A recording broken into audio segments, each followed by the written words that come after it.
Hello, everybody. I'm your host, Eric Bird, here at StopStrugglingNow.com. And tonight, Financial Freedom 2026, ladies and gentlemen. What do you need to do? Investment dollars or disposable income needed? Good luck. And there are reasons it's good luck. I made Bad Signs for America video. Hardly any of you watched it, but it's okay. It still gets around. But you should understand the state of affairs, why it's going to make it even harder. Because if you don't have investment funds or disposable income, you will not be able to make investment money. That means passive income that comes in while you're sleeping. And welcome to the SSN Nation Money Making Monday live stream. Stop struggling now, gear. Check. And please like, subscribe, and click the bell below so you get the latest updates. Now, let's get to it.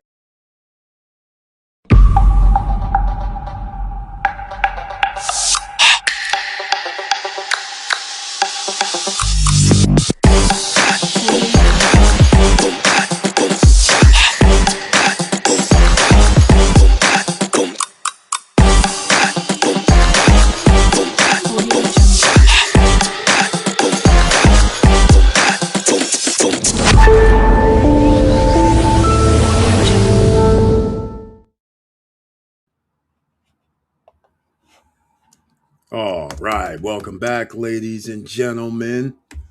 Thank you so much again for being here. Please share the videos so that way other people can find out about this valuable information.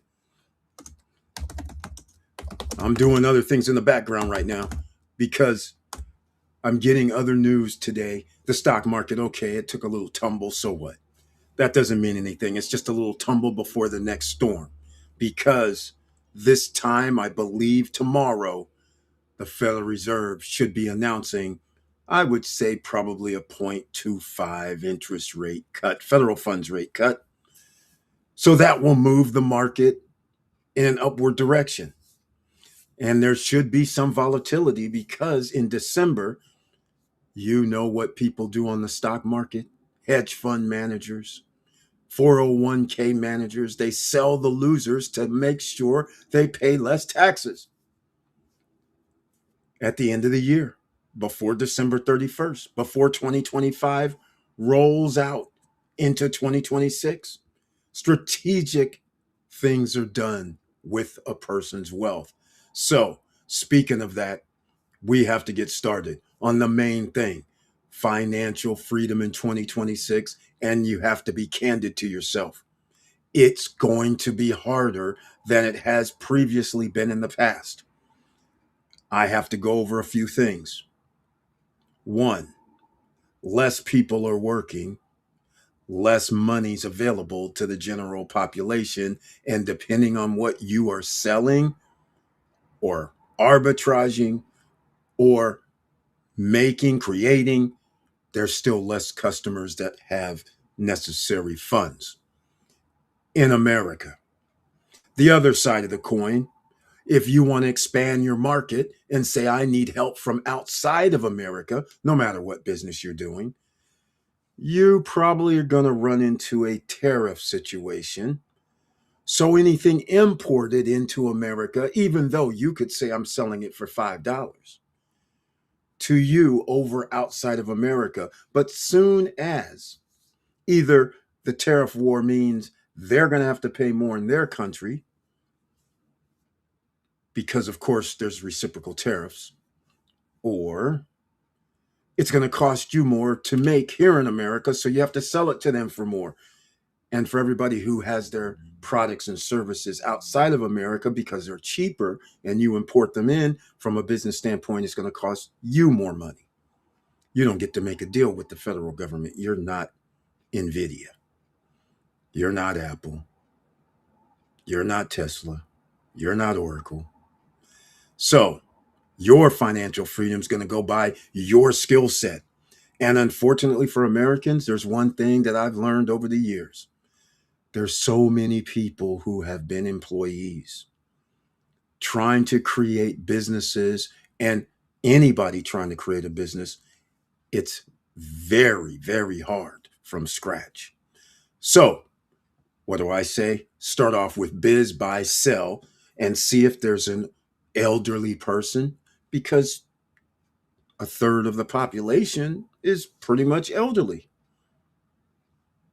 So they're going to retire. They don't want to still work. So you might be able to find some fantastic deals where people are saying, my favorite, I'm selling it for X amount of dollars, and I'll let you take it over. Just send me 5 G's or 10 G's a month. That's our agreement until you pay me in full by a set time, of course. But that gives the elderly people get to move off and go into the sunset while somebody else runs it. It could be run into the ground. But the fact of the matter is, at least they have checks coming. Or there could be stipulations like a friend of mine did where they said, hold on, if I don't get this, if you don't stay in this structure, in this level of profitability and revenue, then it reverts back to me. I did like that one because that's exactly what happened with his business. Some guy came in, he started getting cheap. This was a restaurant. He started getting cheaper meats. He started changing the menu, even though people have been coming there for 20 to 30 years.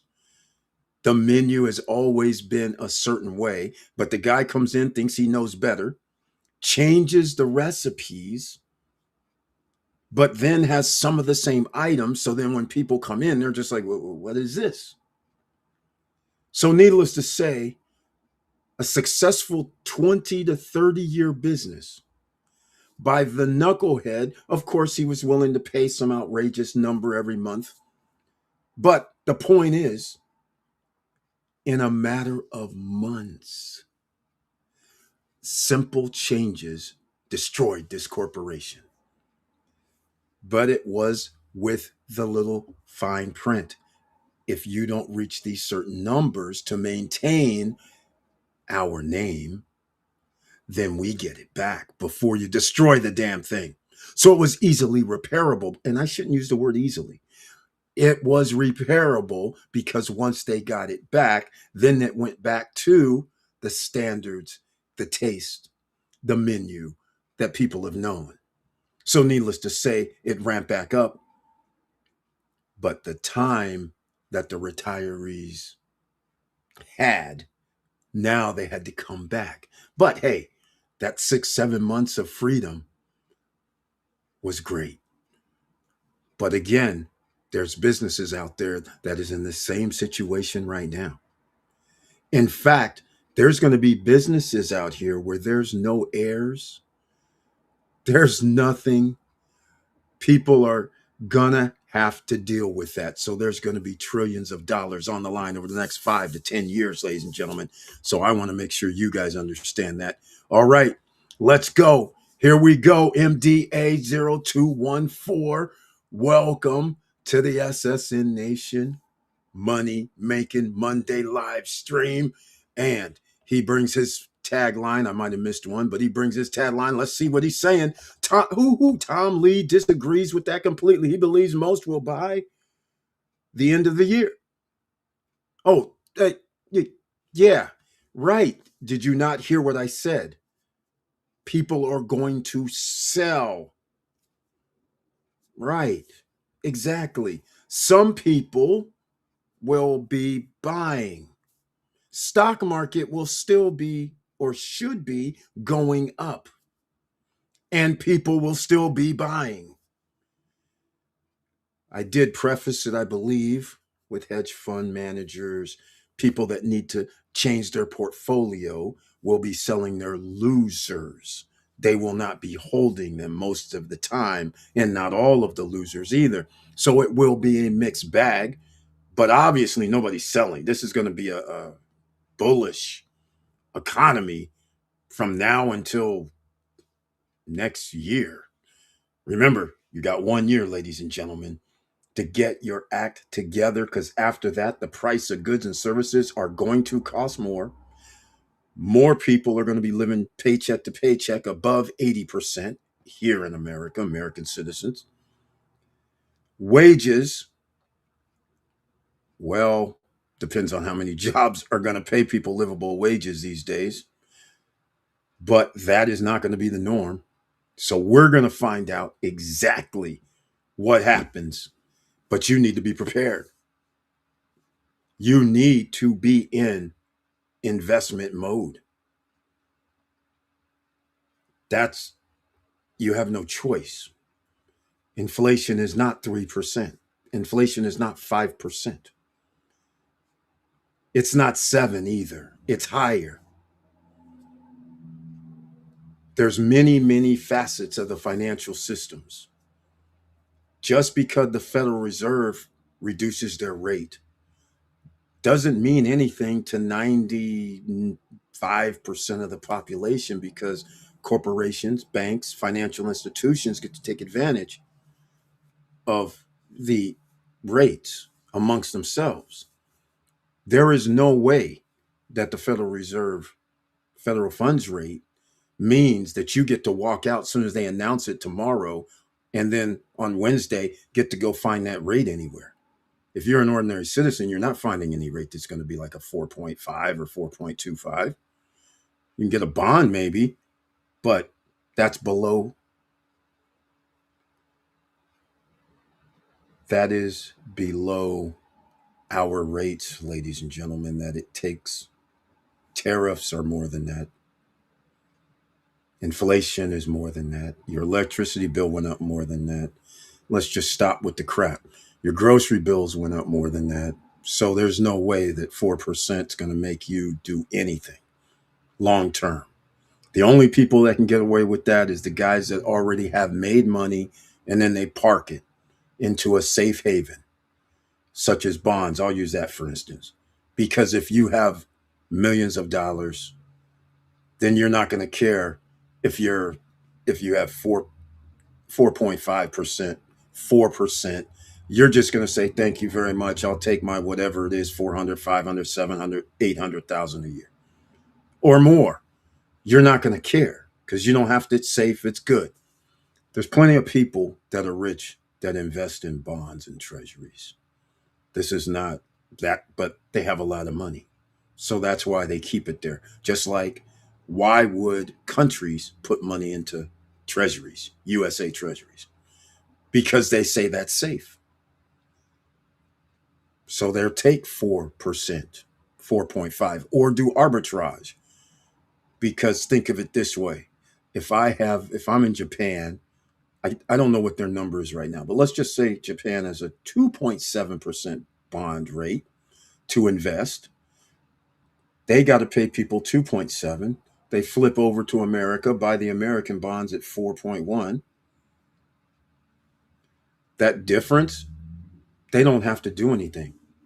They're just flipping. So that's trillions of dollars in, I don't know exactly how much, but I'm just using this example. Trillions of dollars, and they could be getting that difference, that 1% or so difference for free. Now, for company default or country defaults, that's a problem. All right, let's go. We're talking it. We need that financial freedom talk tonight. Oh, by the way, financial freedom. I'm starting it with Trading the Candlestick Bible. Here's the book right here, ladies and gentlemen. Everybody who watches this live stream on replay, it'll be in the chat room down below. I've been having something very, very weird happening once again after I talked smack about YouTube and Google. All of a sudden, my back office just went like, we're not going to allow you to do nothing back here for about 3-4 days. I was cracking up. I said, this is too much, man. I can't take it no more. Out of millions of people around the world. All right, post-retirement travel. He's here. Mr. Worldwide 2 has arrived. Investor, real estate, stocks, option trading, wheel strategy, which of course I haven't gotten around to because again, I'm studying these candles. And welcome to the SSN Nation Money Making Monday live stream. And he brings his tagline this evening. He says, hello, all. Let's do this. And that means get your pen, pads, and papers ready because you never know we have investors in the house. They might say something great that you should do research on. Go study, look it up. But I already put in one thing, the Candlestick Bible. And there's a lot of people that are just like me, who for their whole lives could have been like, I don't want to know. I don't understand what I'm looking at. I don't care about these ticker symbols. Let me just put my money into Vanguard Group, Franklin Templeton along the years, all these little different places, Fidelity, put your money in there and let them handle it. 401ks, briefly, let them handle it. But that's safe, that's sound, but you might be giving them like 1% a year. So imagine 1% a year that somebody else is handing in your account, or 0.75, whatever. The point is, imagine times that by 10 years, 20 years. You understand you're giving up potentially 10%, 15, 20% of your money over the years because somebody else is managing it. That starts being a lot of money. But then some people feel safe. They say, okay, let me pay these people. They're the experts. If you guys missed Friday, then you missed the S&P 500 performance over the last like 50 to 70 years. And the thing is, you could go back over time, and that's the S&P 500. You could see in every decade or every 10 years on average, there's 2 down years. 8 out of 10 winning years is pretty good. What's that mean? 2 decades is 16 years out of 20 positive results. That's the S&P 500. Don't worry, we'll be talking about something else on Wednesday. But I just want to let you guys know, you can't sit on the sidelines anymore. You used to be able to sit on the sidelines when your property taxes were only like 5% or 0.5%, when they're only 1%. Now property taxes are starting to be 1.5 to 2%, or more in a couple states, but still in that range. But that's not the issue really, is the percentage, because if a house was only 30 grand and then it was 1%, you'd be like, okay, 30 grand, 10%'s 3 grand, 1%'s 300. You would say no problem. That's an easy situation. Well, you got to go back 20, 30 years. But now, what happens? A home is 500,000. Average home, 430, 450, whatever, whoever you talk to, it's in the fours. That right there, 10% is 40 grand on 400K. 1% could be 4 grand a year.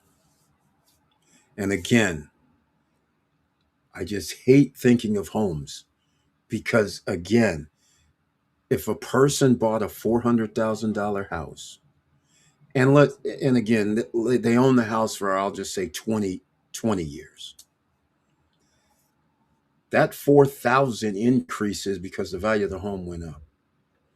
So now you're sitting there, and I'll just use 4,000 times 20, right? That's $80,000. Again, my pet peeve. So when you go sell the house has to be worth more than 480, right? The insurance now could be a 3 grand, 4 grand. Let's just say the same. It'd have to sell at 560 now, right? I mean, it just boggles my mind. And never mind the interest that you're paying on your mortgage. Let's get real. Most people are going to have mortgages, and I should be real about this. Post-retirement travel says, I backed up the truck today and loaded up on, well, see, what I tell you, I knew there's going to be information you need to study. If you want financial freedom in 2026 and beyond, you're going to have to make extra money, number one. Number two, do something. Load it up on SPY, QQQ, VOO in preparation for the Federal Reserve interest announcement this week. That is correct. That was a calculated risk, buying low and selling high. I agree with your calculated risk. It makes sense. That's exactly what people should be thinking about right now. It's going to happen. Again, this is not rocket science in reality. Like I have MDA0214 here who studies financial spreadsheets and things of this nature. He gets deep into it because he's a great investor, no doubt. But when you're not a great investor who has not been looking at the markets, then you have to go with surface level would help you. So it's simple. If the Federal Reserve cuts rates, that means corporations, financial institutions, bank to bank, and everybody else, they can get interest only loans at a lower rate because they deal directly with the Federal Reserve, right? Okay, fine. But they're the richest people. And that means after they get a lower rate, they can borrow at the low rate and then they can make investments in their own companies, their own people. That starts the economy going in a financial direction, but the price of goods and services are going to rise. No way around it because we have to print more money. The Federal Reserve does. And therein lies the problem because you owe 4% or more annually on trillions of dollars, American citizens. Who's going to pay this back when you're still spending trillions of dollars every year? Who's going to pay this back? Not the corporations or the rich. They're getting tax cut, tax breaks. And even the taxes they do pay is not revenue based, it's profit based. That's why owning a business is always a good thing because you could have made $1 million. But after your tax write off for doing business and some other write offs that you get for having business, all of a sudden you're going to say, well, I only pocketed 400,000. So you're going to pay tax on that. But then we have depreciation. There's all kind of factors where you can get this lower to where your taxes are reduced significantly and you get to keep a heavier portion of your money than if you worked at a W 2 job and they gave you $400,000. You're going to be paying whatever the number is. And it would have to be over what is, I would only guess 20 some, what would it be? 24, 25, 30. It could be like 32%, depending on what state, 34%, depending on what state you live in. Not every state has state taxes, but you get the idea, I hope. So when he's saying he's buying today, the market went down. I love it. He was proactive. Again, he has time. But let's get real, ladies and gentlemen. You have apps. You can get alerts. You can put yourself in position to win even if you have a job. Even if you're working at your own business, you can get an alert that says, hey, you might want to check this out because you said if it gets to this point, you would want to buy. Right? You want those alerts. You got to have the apps on your phone, on your iPad, whatever you're using. And so if you don't have Robinhood, I'm pretty sure everybody does. And if you haven't been checking out HOOD, Robinhood stock, I suggest you do that too. My goodness, these guys are coming out with bangers. So I'm going to do Robinhood. Where's my, wait a minute, I have something different here in the background. I don't have Webull on here. That's interesting. All right, well, we'll change it. I'll do the Robinhood, Webull, Moo apps. Get your free shares of stock. Yeah, set your alerts. Don't be shy out here, ladies and gentlemen. And don't be shy about getting your free shares of stock. That was a calculated risk. I don't know, but I do know this. He has the icon next to his name, which I humbly appreciate. Thank you so much for that. Because he's a member of the channel and our memberships are now open again. Thank you so much for your support. Greatly appreciate. Everyone should have money parked in treasury bills. Cash is king. MDA 0214, man. Come on. Come on, man. Okay. Um, it's not cash, first of all, but okay, I'll play.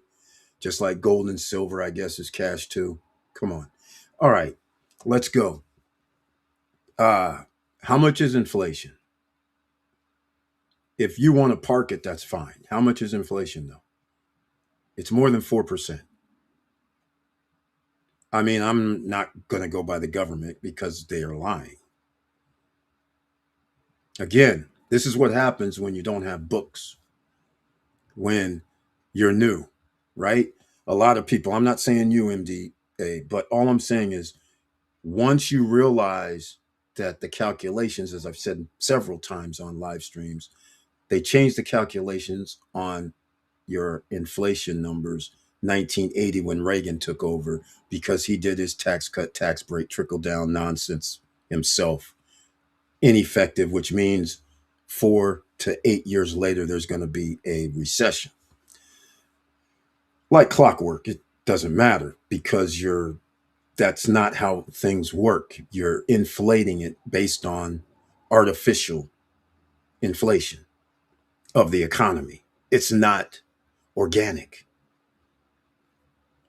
kind of like Google search engines are not organic. Same thing. All right. Same thing. How do they inflate your search position? They need you to spend money, right? Okay. Get the picture yet? It's that simple. Treasury bills are only, in fact, you know what? Let's go talk about this right now. I'm not a fan, but okay. Uh, MDA 0214 is like the rich guy. He's saying I'm going to park it at 4%. Um, fine. Uh, let's go look right now what bond rates are. Let me go see what they are. I'm pretty sure what the 10 year is going to be 4.0, 4, probably something like that. What's happening? What's going on? Oh, okay. US 10 year, 4.17%. It actually rose a little bit. It was 3.99, but I was like, if it goes under 4, then people go, well, why am I going to invest in America generally? Because we can go elsewhere. And that also means there's generally a sign that there's a problem in America. So, but nonetheless, I can't find anymore. What's happening here? Why am I dealing with? How do they not have? Oh, this is weird. The bond, they don't have. Okay, come on. Okay, let's go. 1 year, 10 year. What do we got? The 10 year is 4.17. What's the? Here we go. The 1 year, they're saying 3.5 to 3.7. And the 10 years hovering near 4.1. So again, this you're let's just put it this way: the money's sitting there, yes, and let's just say there's $1 million, and so they're sending you the 3.5. That's great, but unfortunately, that doesn't even get anywhere near what your 1 million purchase value is going to be a year from now. So if you, I mean, you're not going to care, but I'm just saying it's like you're negative. So your buying power is less. So if inflation is 10, 12%, like it should be registered as, then you're negative 7, 8, 9% buying power wise. This is why assets that pay you are assets that go up in value. And that's why people do investments. And the rich guys, like I said, they generally park their money in bonds, treasury yields. Um, uh, when you have millions, I mean, you're not going to care. But the other part to the story is you can take a little bit of risk and you can have some other stocks that give dividends at 3 times that number. And that's why BlackRock And all these big hedge funds like buying into things like JEPI, JEPQ, other stable, similar dividend stocks where they can get 8% or 5.9 or 10% or 11%, because even in 1 year, you can get 3 times the treasury yield without high risk. So again, it all depends on your investment strategy. You need financial freedom in 2026. Putting your money in treasury bills is not going to get it, because you're not going to beat inflation and you can't do anything. I don't understand. But the point is, financial freedom is needed, ladies and gentlemen, and you're going to have to earn extra passive income if possible from many different places. But again, I put in the Candlestick Bible, and I'm going to stay on this track till the end of the year, because financial freedom is going to require you to work on your own. It may not be working at a job, even though a lot of you watching this are working at a job and livable wage jobs and have disposable income.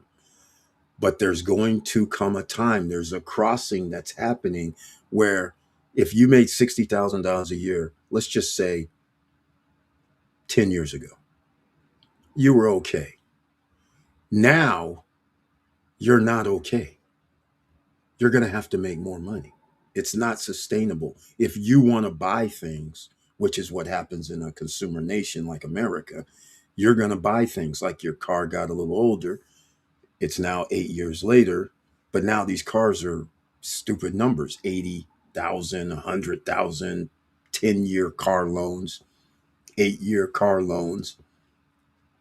Crazy. That is insane. Homes cost more if you decided to move, and now it's a higher price than it was 10 years ago. So these simple little small decades of movement matter.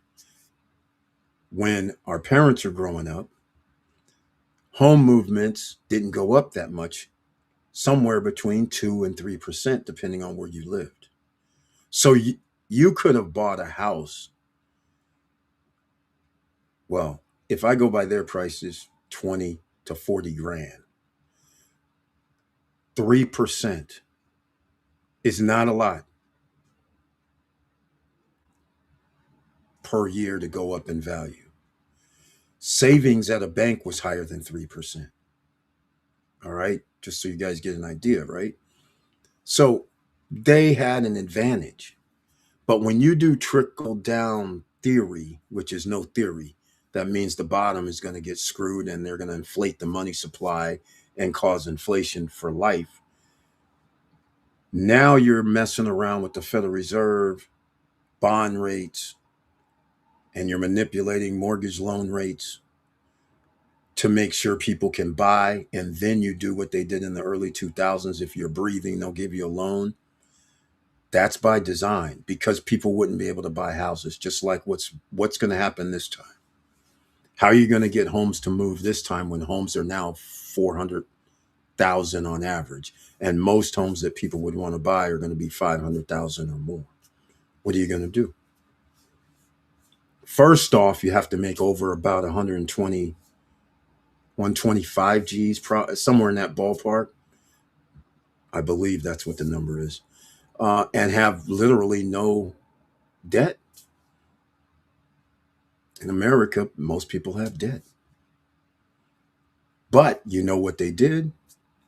This is how they stop you from your financial freedom. What they did was they said, we don't really care about you 35% debt to income ratio. We'll expand it to 40. Is that all right with you?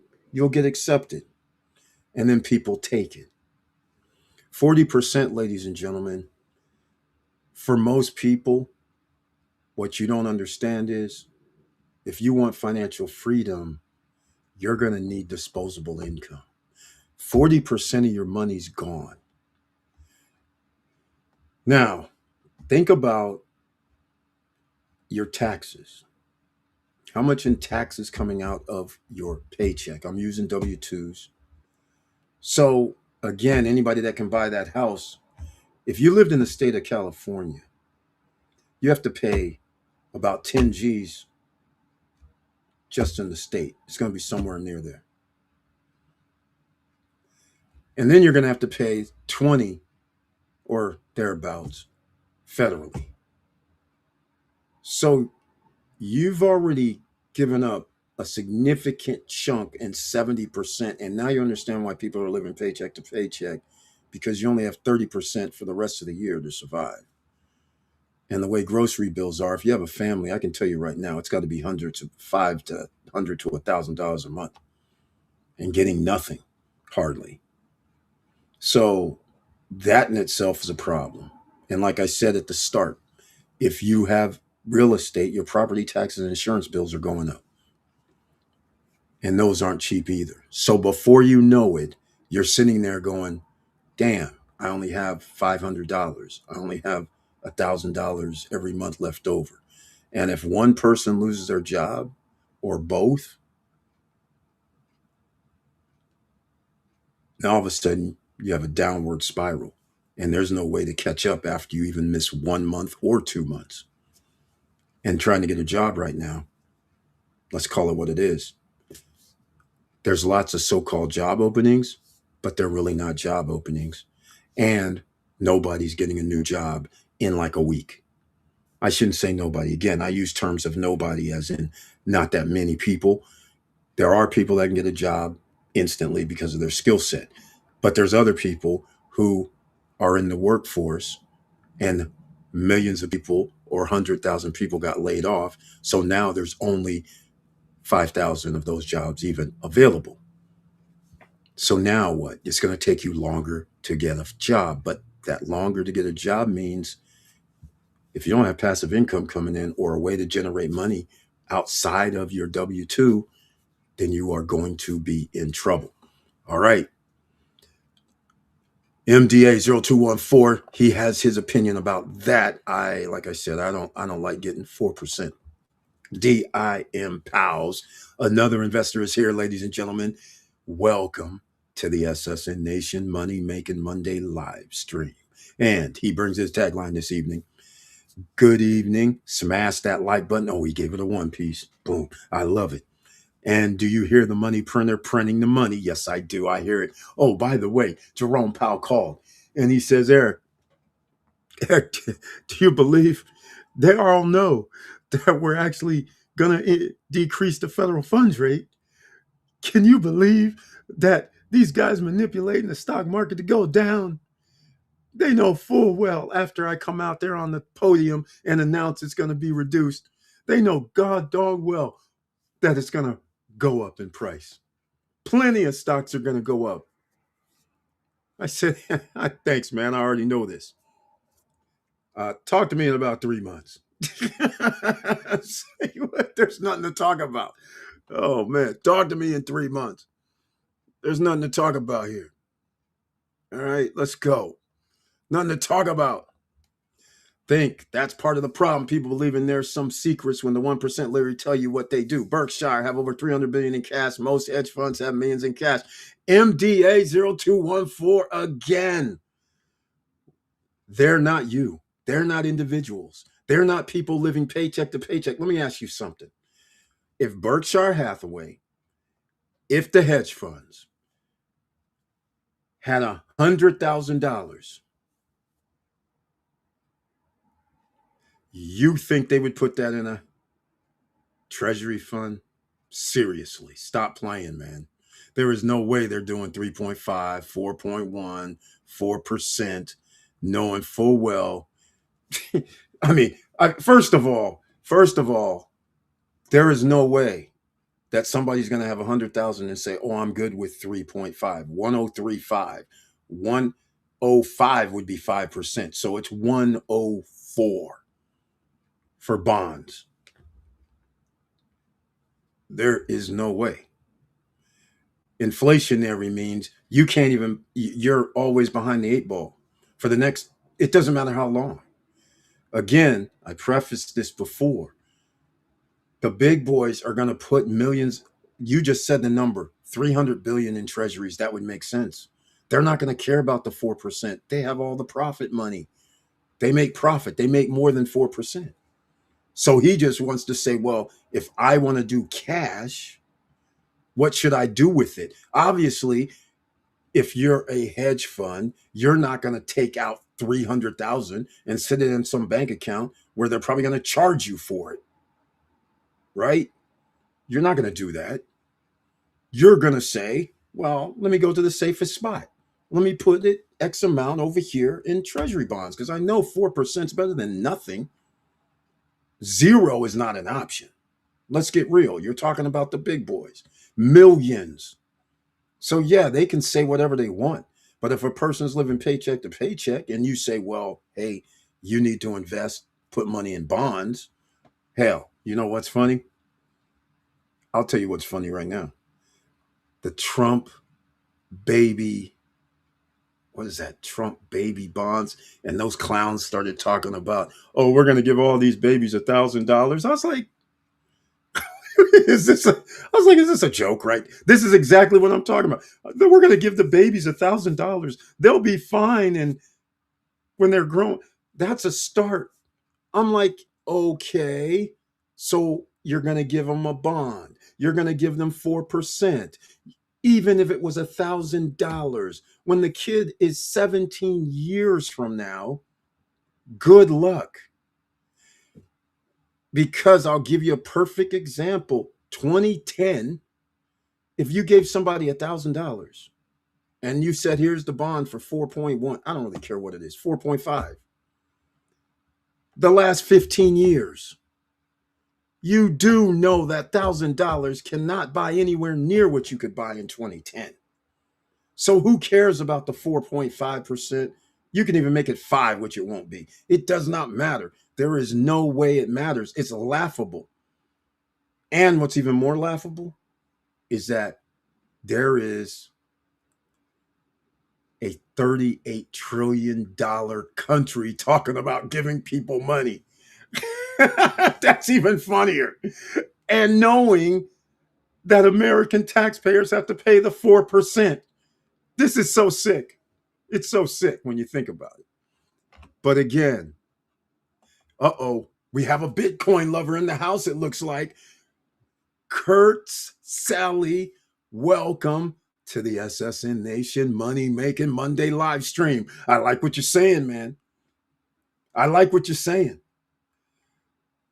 The reason I like what you're saying is it's going to be very, very interesting what happens with Bitcoin in 2026. Because in 2025, Bitcoin average annually is 25%. This year, though, it's not 25%. But the year is not over if we go by the calendar year. It's not over. And we've come to find out it's been very interesting over the last year. Every time the stock market goes up, Bitcoin goes up. So if it went back to like 120-ish, then I guess it could get 25% for the year, right? So we'll see what happens by December 31st. I have a sneaky suspicion. I'm watching the charts myself. It might be on a little spurt to rise after this week. 2 or 3 more days from now, we should start seeing it. BTC only. I agree with this. And thank you so much for being in the house. Because once again, I need to talk about the Bitcoin situation. You guys know I'm a big fan. There's people that aren't fans. I'm a fan of monetization without government interference. So I need the Bancus crypto debit card if I'm going to deal with crypto. That's right. If I'm going to deal with crypto, ladies and gentlemen, I need the Bancus credit card. And by the way, here it is, ladies and gentlemen. Oh, whoa. That's not what I want to do. I was about to mess up. I messed up, ladies and gentlemen. In the chat room, I'm putting some more things on here. Tomorrow at 2 and 8 p.m. every Tuesday, go find out about the crypto debit card. It's a presentation, but you don't have to. You can download the link. Just get the app, sign up on the app. You don't have to do anything, and then see what these guys are talking about at 2 p.m. in the afternoon or 8 p.m. in the afternoon, Eastern Standard Time. The link's in the chat room. But use the link and sign up. I'll have it down below in the description box after the live stream is over. But again, I am a person that believes in non-governmental interference. Again, when you've had the government or banks steal your property, money, everything like this.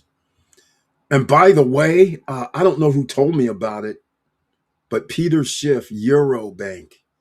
I saw his videos and I was just sitting there like I told you guys before. He's sitting here talking to people in 20, I guess it's 2018, 2020, even now. And I'm just laughing because I told you guys before the internet, if you saw somebody walking around on the street telling you what he's saying, you'd be like, our federal government doesn't do this because I live this. When he said they took my bank, I was watching this. He goes, yeah, I was complied. I had all this stuff going. We were regulated. We had a whole regulation team. So I was sitting there like, I'm not doing nothing wrong. No problem. I was like laughing. I'm like, that sounds familiar. And then he's like, but then the government took my bank, or the Puerto Rican government, which is that's what Puerto Rico is a territory of the United States, and they govern the island by proxy, as far as I'm concerned. So anyhow, the government took his bank because he was doing money laundering, according to the feds. He also stole some money. I told you guys I don't believe nothing they ever say. So I was sitting there just laughing. Really, I was like, well, not laughing so much. I was just, like, damn, same playbook, same. So whoever told me to check it out, I did. And I was sitting there like, I went and saw 3, 4, 5 interviews. He sued the people that said he was doing this, his defamation lawsuit. He won the defamation lawsuit. I was just like, man, this just brings back memories, man. Except no outlets to tell people. The news agencies are like, nah, this doesn't happen. When the interest rate was 0, Berkshire still had billions in cash. Exactly. That's the point. They got the billions from investments. They didn't get the billions because they had it in freaking treasury bonds. I can listen to several hedge fund managers will millions in cash. It's not to beat the market. It's fun to wait for opportunities. Yeah, that too. That is the most logical reason. They need their duffel bags of cash holding somewhere, and they have so much of it, it makes no sense. I mean, well, they can't withdraw it anyhow, but it makes no sense not to have it even earning. Even if somebody said it's 2%, I wouldn't care. That makes sense. You have millions of dollars making no money, so you need to sideline it for a little bit. So that makes sense. They're not doing no 10-year, 5-year plan to just earn 4% on their money. But again, I can't use corporations. Corporations is a whole nother thing. Remember, these are the same guys that can charge people 1% a year on their assets under management and get paid. These are the same guys that can have a salary in the millions and the company can still charge 1%. I mean, bonus money. I mean, they're in a different ball game. They are not the ordinary citizens. So they have a different way of investing naturally. So they get to do a bunch of things that makes 0 sense for mom and pops, ordinary citizens, OCs. So yes, they aren't trying to beat anything. They don't have to. They've already beat it. And you know what? Here's the thing. Here's the thing that kills me. This is what irritates me. And I mean, it doesn't really irritate me, just the way people think about it. So I'm just gonna say, you know what? Here's what I'm gonna do right now. Let me just Google something. Um uh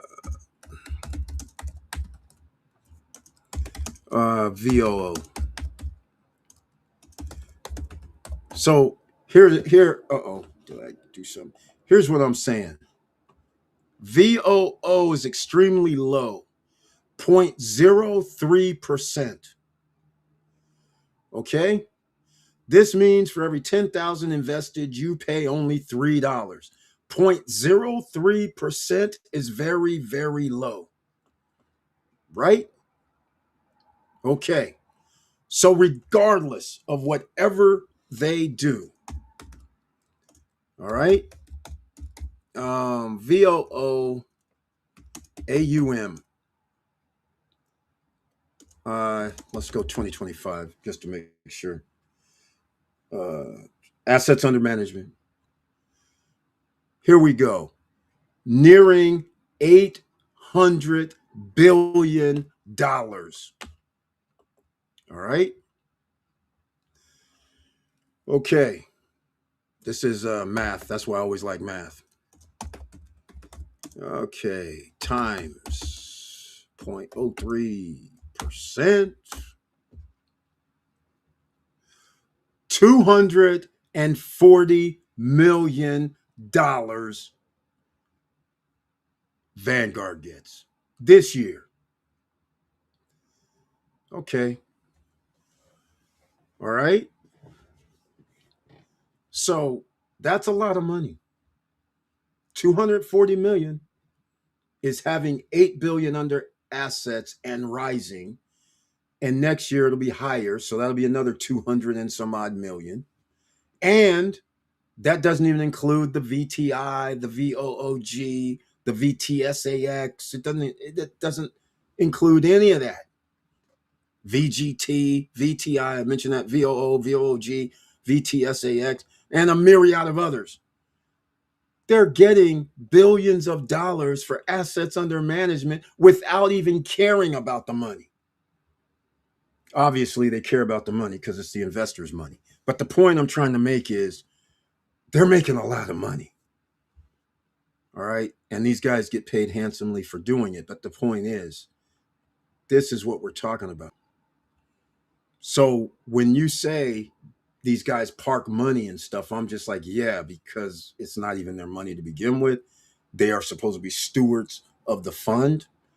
So they're not trying to go to zero. At least 4% is better than 0%, because it's easier to go from 4% and then put something in 6 or 7 or 8 or 10%, or invest in a company they believe will rise in its shares, like Tesla double, Intel double, just in the last year and a half. Nvidia doubled, and actually more than doubled, but doubled. So they invested heavily in some of these. So they are worth their weight in gold for most people if you don't want to invest individually. But this is what I'm saying. They're in a whole different category. They're not OCs. And the guys that work there aren't OCs because they're like MDA 0214 who has money. So they're going to act accordingly. MDA 0214 is probably doing this. He says, okay, I have X amount. I'm going to put it in treasuries. Fine. But you're not going to keep it at home, right? It makes sense. You're going to say, okay, I'll take this 4% annually, but you'll probably never keep it in there the whole time. You'll probably make investments out of it. But at least you're not going to go to zero and inflation eats you like that. So that's exactly what they do, though. You're right. That's exactly right. Good evening, SSN. And you know what? You know what's funny? I'm going to tell you guys something else. Remember, I told you guys about the bank stealing money, right?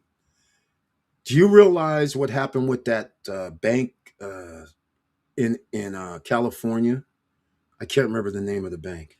The whatever it was, I can't remember. It was savings and loan or whatever. Remember when that bank failed? You know what's supposed to happen? FDIC only goes up to a certain number. Anything over that, they don't have to pay out. But did you guys notice that those people were getting paid FDIC funds based on millions of dollars? They got paid. I wonder why. If it's you or if it's me, we get screwed.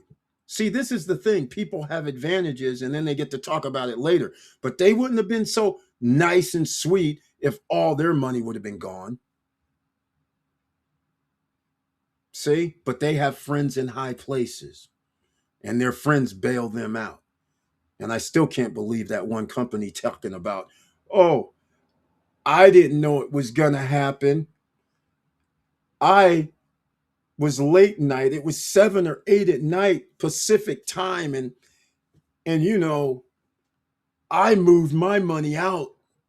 So that's why they couldn't keep mine. I'm just like, you ain't moving no money anywhere at 7, 8 at night.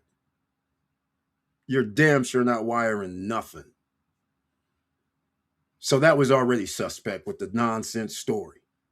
You are not wiring no funds anywhere 7, 8 at night Pacific time. That's 10, 11 o'clock at night Eastern. You're not doing it. You're not wiring nothing.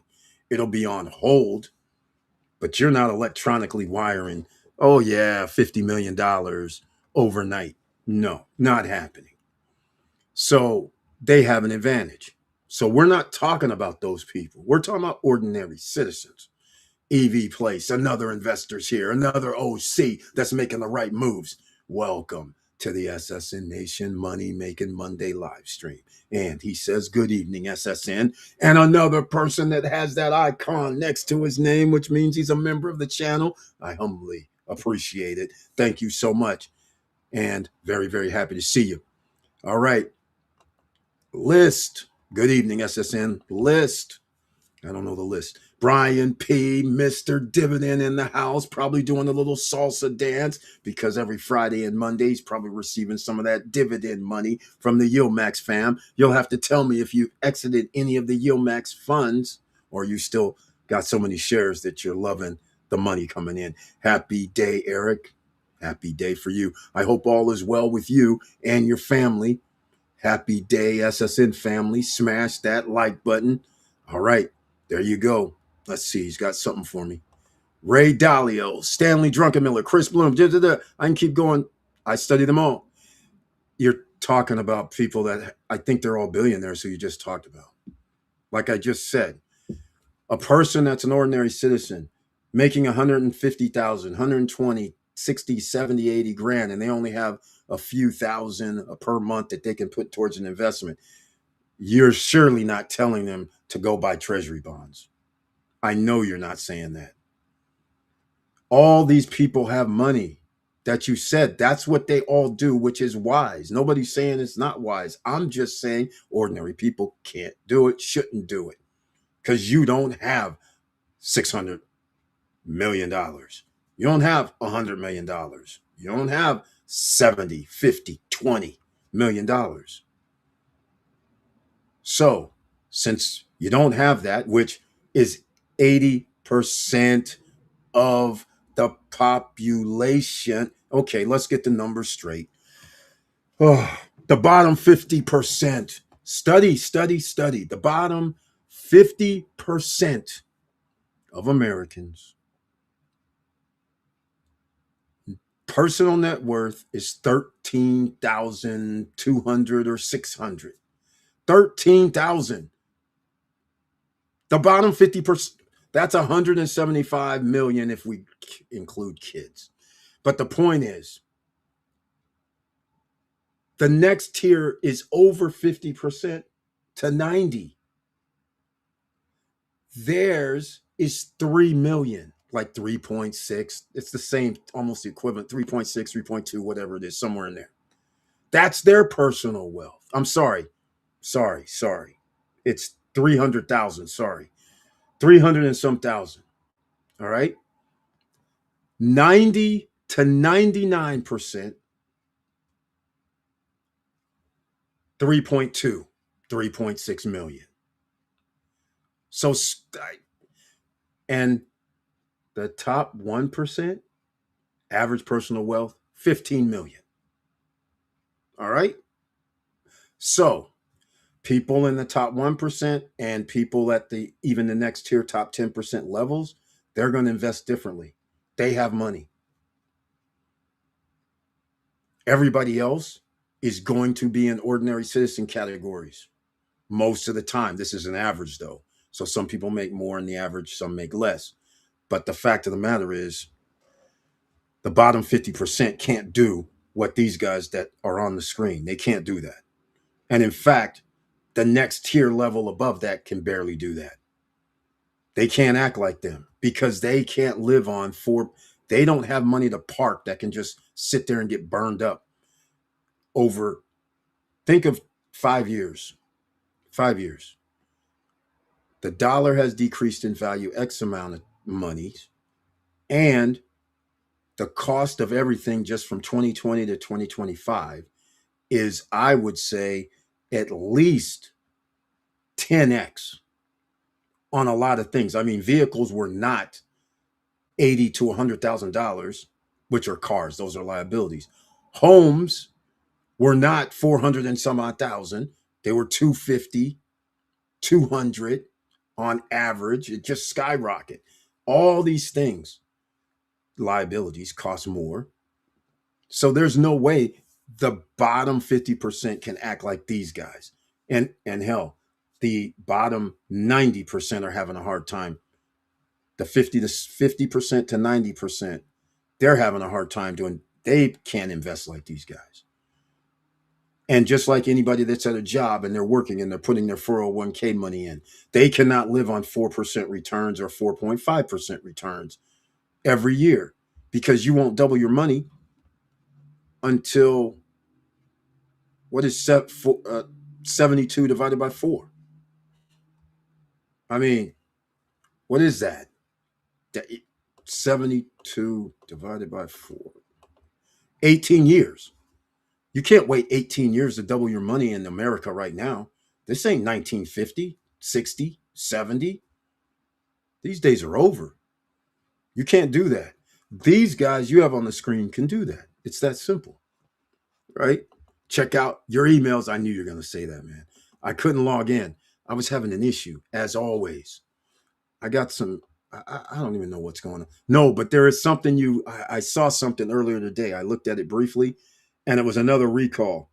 And I was sitting there like, this is just a daily thing. And there was something else I wanted to talk about this evening that was in that email too. And I'm hoping I can drop it down. But again, thank you so much for being in the house, Brian P. I appreciate it. 150K either in Southeast or Southwest Florida is not enough. Just insurance and HOA fees alone can be as much as 20% of the income. I know you can't make there with debt. Exactly. You can't. There's just no way. This is what I'm trying to. They're doing things now that never was in our system. This thing about HOAs, there was HOAs before.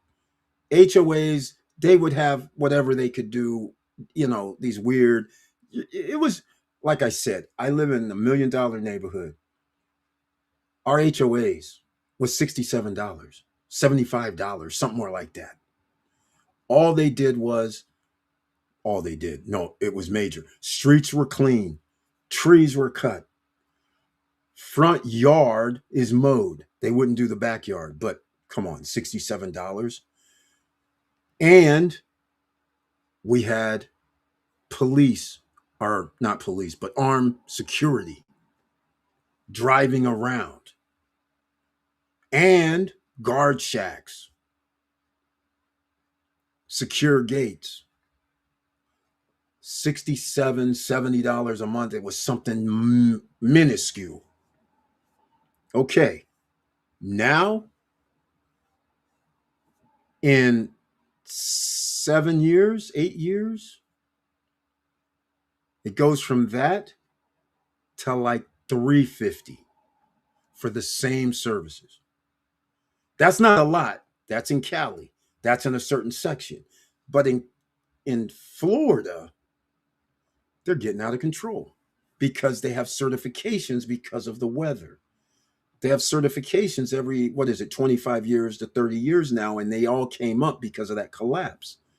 And so that skewed the marketplace, because now the HOAs are saying, hey, it's going to cost us $10 million to fix everything. So we only have 400 units here. Everybody, can you chip in 200,000? I mean, this is what we're talking about. I mean, like, it's just crazy right now. And you don't know what it's going to be next year either, nor your insurance payment.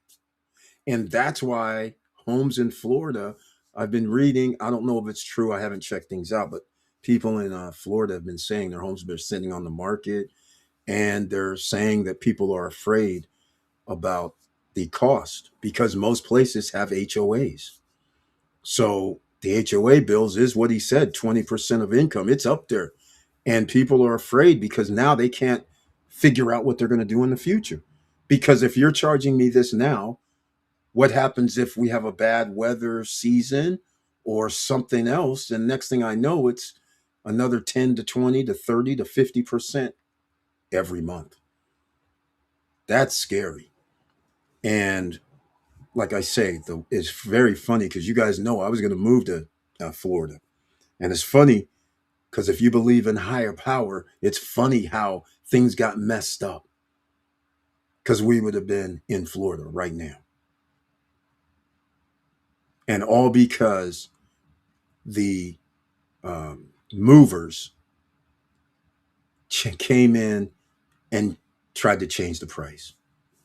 That is so hilarious. If the movers would have just kept our agreement in writing that they signed, if they would have kept with that agreement instead of this trying to, jack people, then I'd have been in Florida dealing with this crazy. Although wouldn't have been an HOA scenario, but I'm in the insurance scenario. And then when you can't get insurance unless you put on a new roof because the roof would have expired at that 15-year mark, that would have happened. Then the roofing guys now or whatever they can charge whatever they want.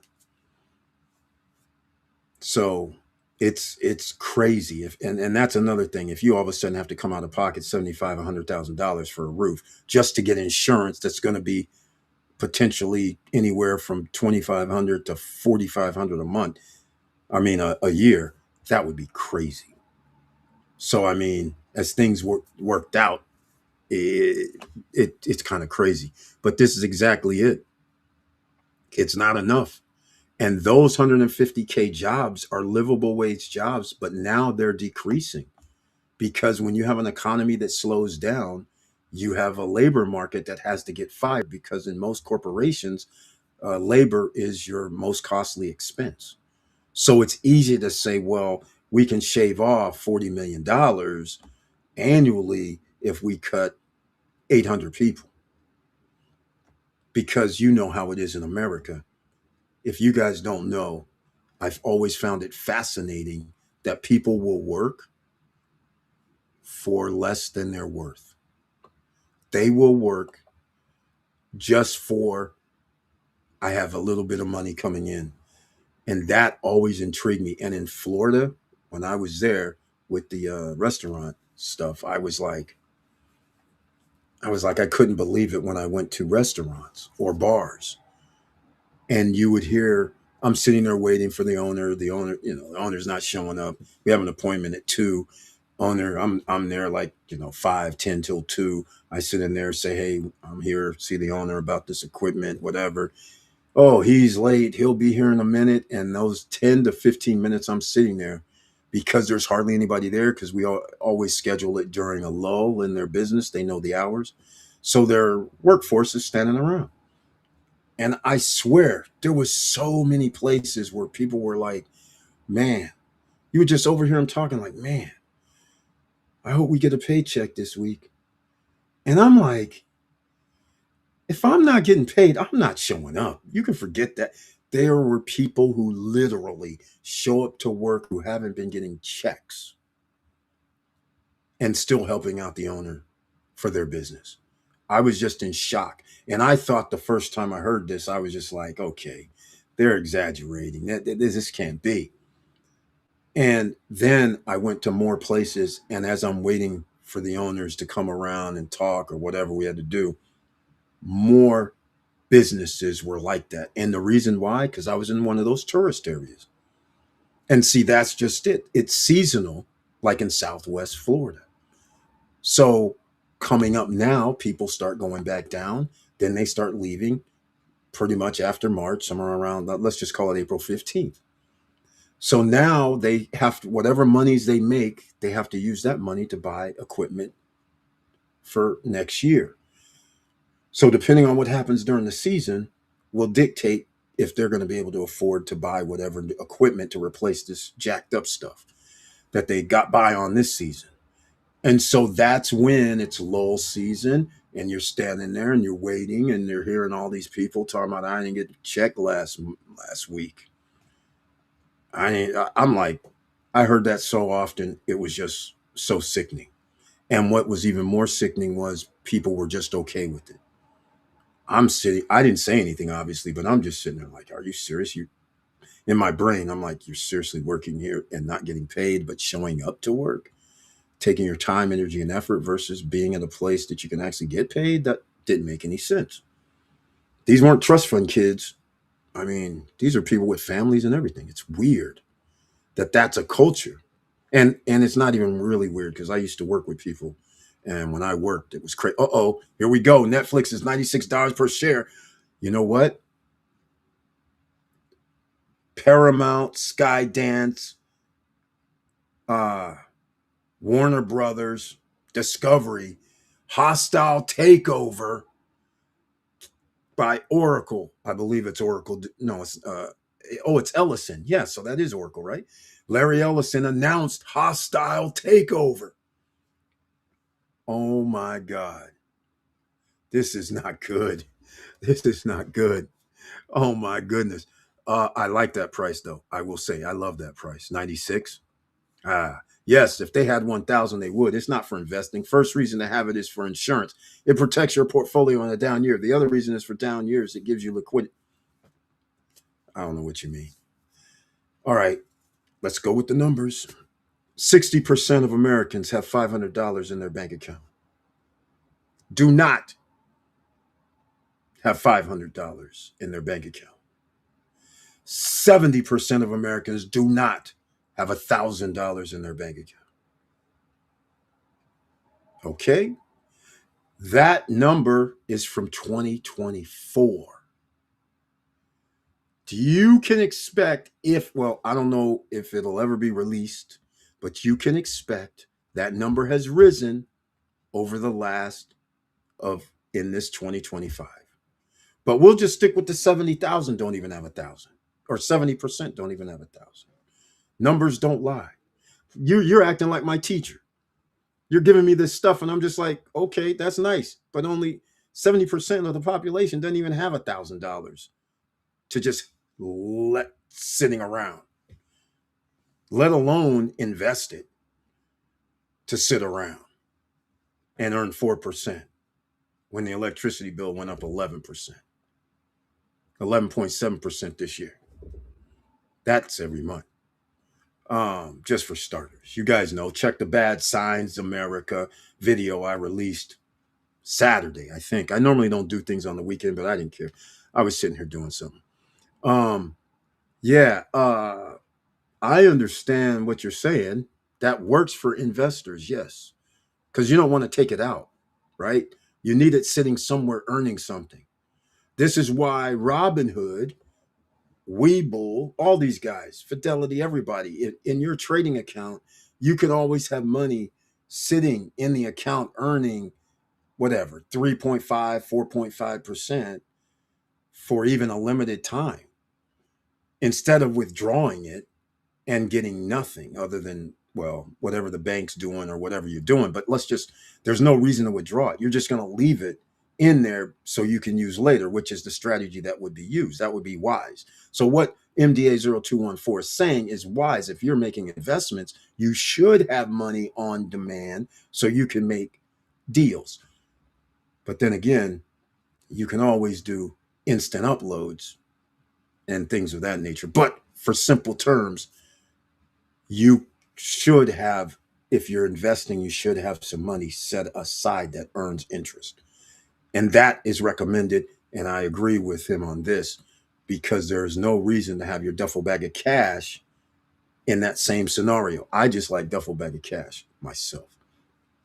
But again, you have to be making money elsewhere to have your duffel bag of cash not earning anything, right? You have to use it. That's the point of having a duffel bag of cash, to use it to make investments. The same similar thing as this. MDA0214 clearly has not, I'm not saying he's leaving it in a bank, but he clearly hasn't had a situation that has arisen where his money is taken, stolen out of financial institutions. When that happens, then you ain't going to be sitting here like, yeah, I'm going to do this. Um, by the way, during the 2008 2009 crisis, I was not hit then, but there were people that were hit where they were saying my money was at the bank and the bank took my money. And he's like, and people are just, they're on YouTube now. YouTube just came out, what, like 7, no, 10, 15 years back. So there's people you can Google and see. People will be saying what happened during the financial crisis. The bank took my money. And people are still in that era going, because this is like 6, 7, 8 years ago when people start saying it, maybe even more, 10 years, 12 years, whatever. And people are in that's doing the interviews are like, no, you don't mean the bank just stole your money, took your money with you mean you owed some money or something, right? He's I was like, this is funny stuff. When that happens, you will have a different point of view. So hopefully it never happens to you. If a person is living paycheck to paycheck, I would advise buying short-term 4-week bills every week if possible. It'll help them save. Then they can invest, think long-term. It's simple. Oh yeah, that's a plan. Yeah, you have to have the money to make investments to begin with. So if you're starting from ground zero, I love it. That would be great advice to do because a lot of people, what they do is they go, oh, I can't make investments because I don't have 10, 20, $100,000.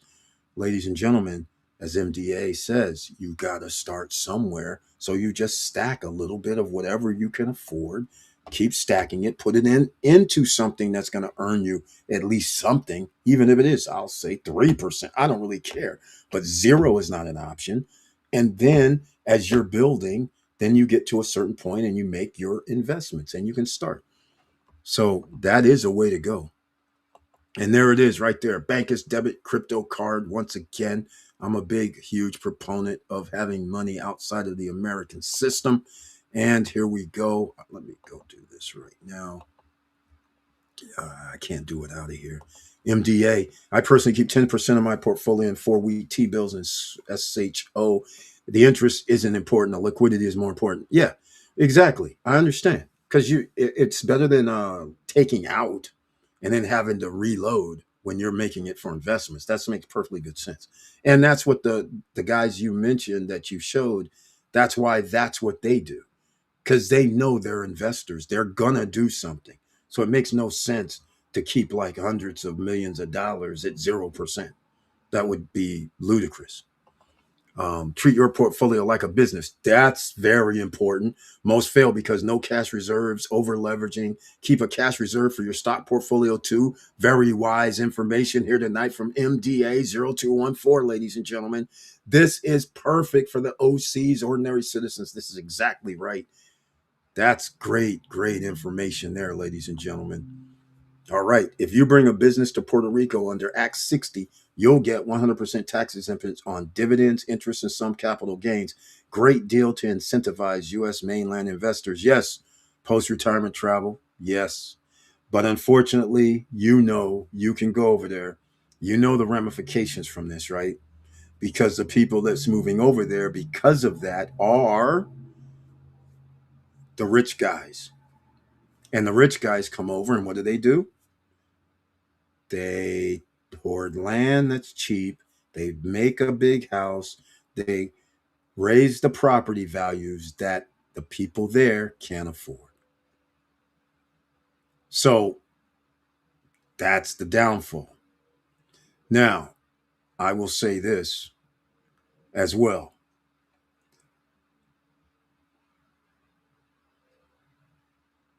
Not helping the Puerto Rican citizens on the other flip side of that is terroristic. Because I'm going to tell you right now, it's just like any country. Like when we go and invest in DR, the people make a lot less money than people who are coming to make investments. So now you come in, buy property, And that value of the new property they can't buy generally. And so that raises the property value up. For that property, if it was just that, it would be simple, right? No problem. But it raises the property value up of everything. And then the food prices go up. So all of a sudden, a person who's making $12,000 a year and they find out that their rent went from 350 to 550, and now their food cost is 20% more than it was last year, and that happens every 2 to 3 years. All of a sudden it creates a problem. And that's all they literally did in Puerto Rico. That did not help because of the tax exemption. Think about it. That did not help restore Puerto Rico. You need tax money, right? And then these guys start going, well, I opened a business there. Okay, but the business is going to be catered toward people who have money, and you're only going to employ 20 people, 10 people, 5 people. This is not enough, if any. So that's where the problem comes in. You're not doing anything in production. The sugarcane fields, uh, plundering of all the natural resources uh, over the last 100 years is not a good thing. And then giving people tax cuts and tax breaks to move over there to Puerto Rico like they're going to come over there and do something. This fallacy about rich guys are going to create jobs is just stupid. By the way, I am curious. How many jobs has Act 60 in Puerto Rico created? This is interesting. I don't know if there's any way to quantify it, but I'm asking.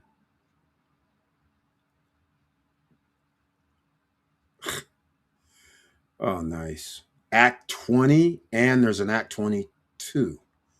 33,000 to 75,000 jobs since 2012. That's that's ridiculous. Seriously? Now you understand why people can't live in Puerto Rico, right? Even the Puerto Ricans, right? You know what? I don't know how many people live in Puerto Rico, but all I know is people left to the mainland because they're American citizens. There's 3.2 million. So you only created 33,000, and let's just give you credits. Let's just say it's 100 grand. You only created 100,000 jobs out of 3.2 million people in a poverty country. And those jobs that they're giving out aren't these American type, we're going to give somebody 70, 60, 70 grand a year. Come on. This is what I'm talking about. It's exploitation more than anything. I don't even understand the point of what that was, because there's no way a person that's wealthy is just going to move into you're not moving into a undervalued neighborhood, which is what Puerto Rico has, a lot of areas. And so what if you build a nice compound and get your neighbors all upset? They still live there under the conditions while you're over here looking in your palatial spot. That does not help the overall economy. This fallacy of tax less and all this does not help. It helps the people who already have the money. It doesn't help the island. So that's not it. I don't know what the incentive is, though. The incentive is for just rich people to move over there. That doesn't help the Puerto Rican citizens. That's why I have a problem. Lots of love. They have over 25% in cash. Their average is around 15%. Why do you think they have so much cash? MDA 0214, they're investors. They're not. First of all, stop acting like these dudes have all their money in 4% returns. That's not how this works. They use their money. They're investors. They've earned more than 4% a year on a ton of money. Just by simply being in the stock market, simply having their market. They could have been with VOO, VGT, VOOG, and they would have over, what, 20% in a year? Come on. So then they take their profits and then they say, okay, I'm going to use this extra money and park it. They're not, come on, man, stop it.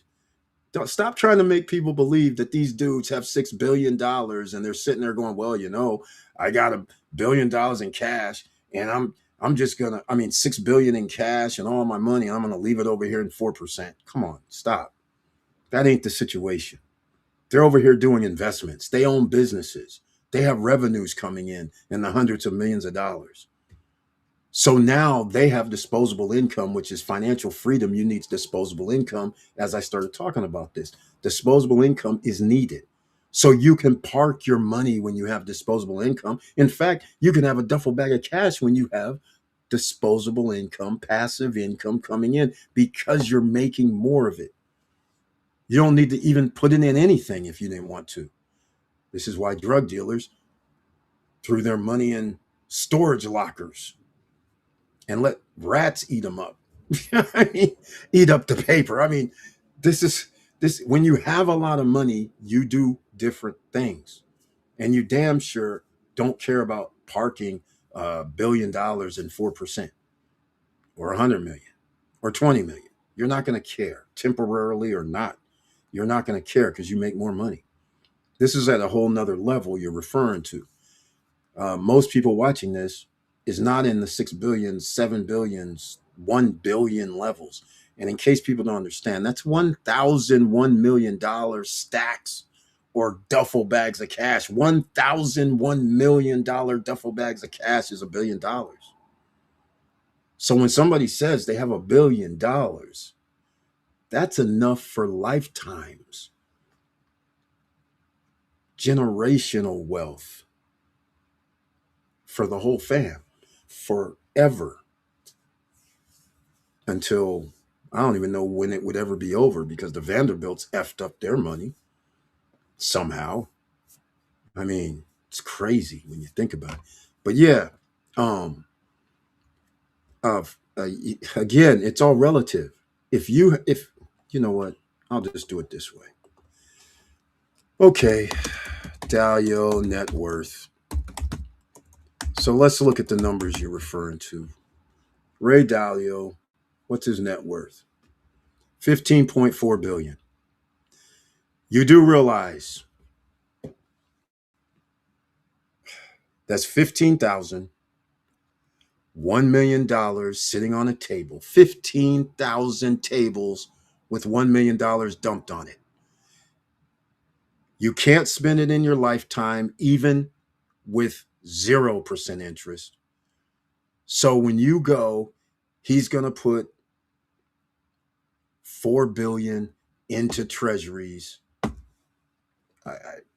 Great. I great. Okay. He can't if he wanted to spend money every day, if he wanted to spend like $500,000 every day, it's still going to take him like 365 of that. How many? How many? Well, you can't even spend that in every day. Um, I don't know. Even if you want to spend $1 million a year, he's got 1,000 for 1 billion. It would take him 1,000 years for that. Split it down to five. I mean, this is crazy what we're talking about right now. These guys are so rich they have no reason for money. So yeah, they're going to put it in 25%, 4 billion out of 15, and he's making more because he owns what's this hedge fund he owns? He gets money every year. He's like the Vanguard guys. Whatever he gets, whether it's 100 million, 50 million just in fees for his corporation, so he never needs money. So of course they're going to put 25% in savings. Americans don't put 25% in savings. Only the rich guys will do that. They don't have disposable income for people to do this. So those numbers, 15% even. I don't. That's not. I mean, most Americans. Well, you know what? Let's go look. Um, um, what is Americans? Do you think? I think it's like 8%.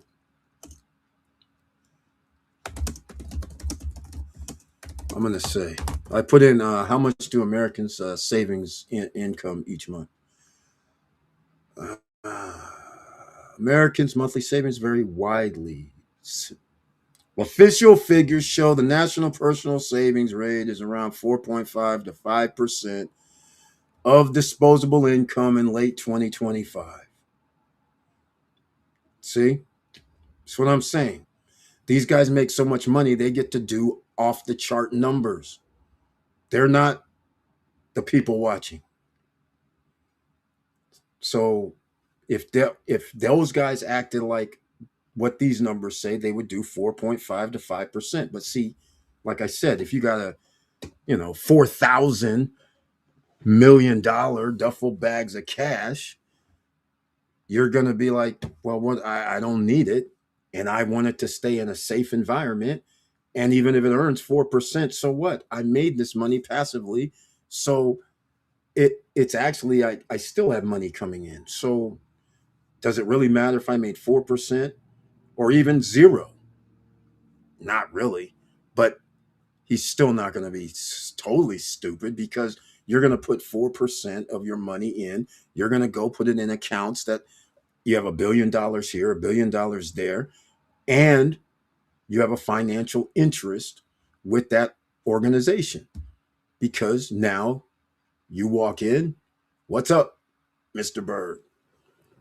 Go see your private person, right?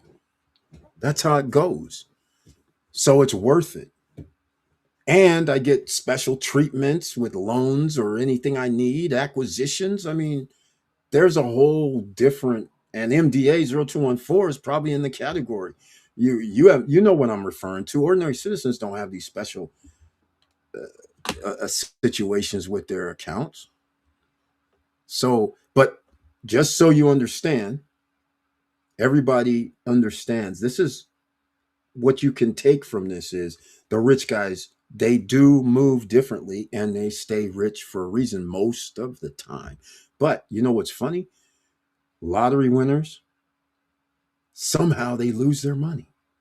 And I'm referring to the guys, not all, but it's crazy.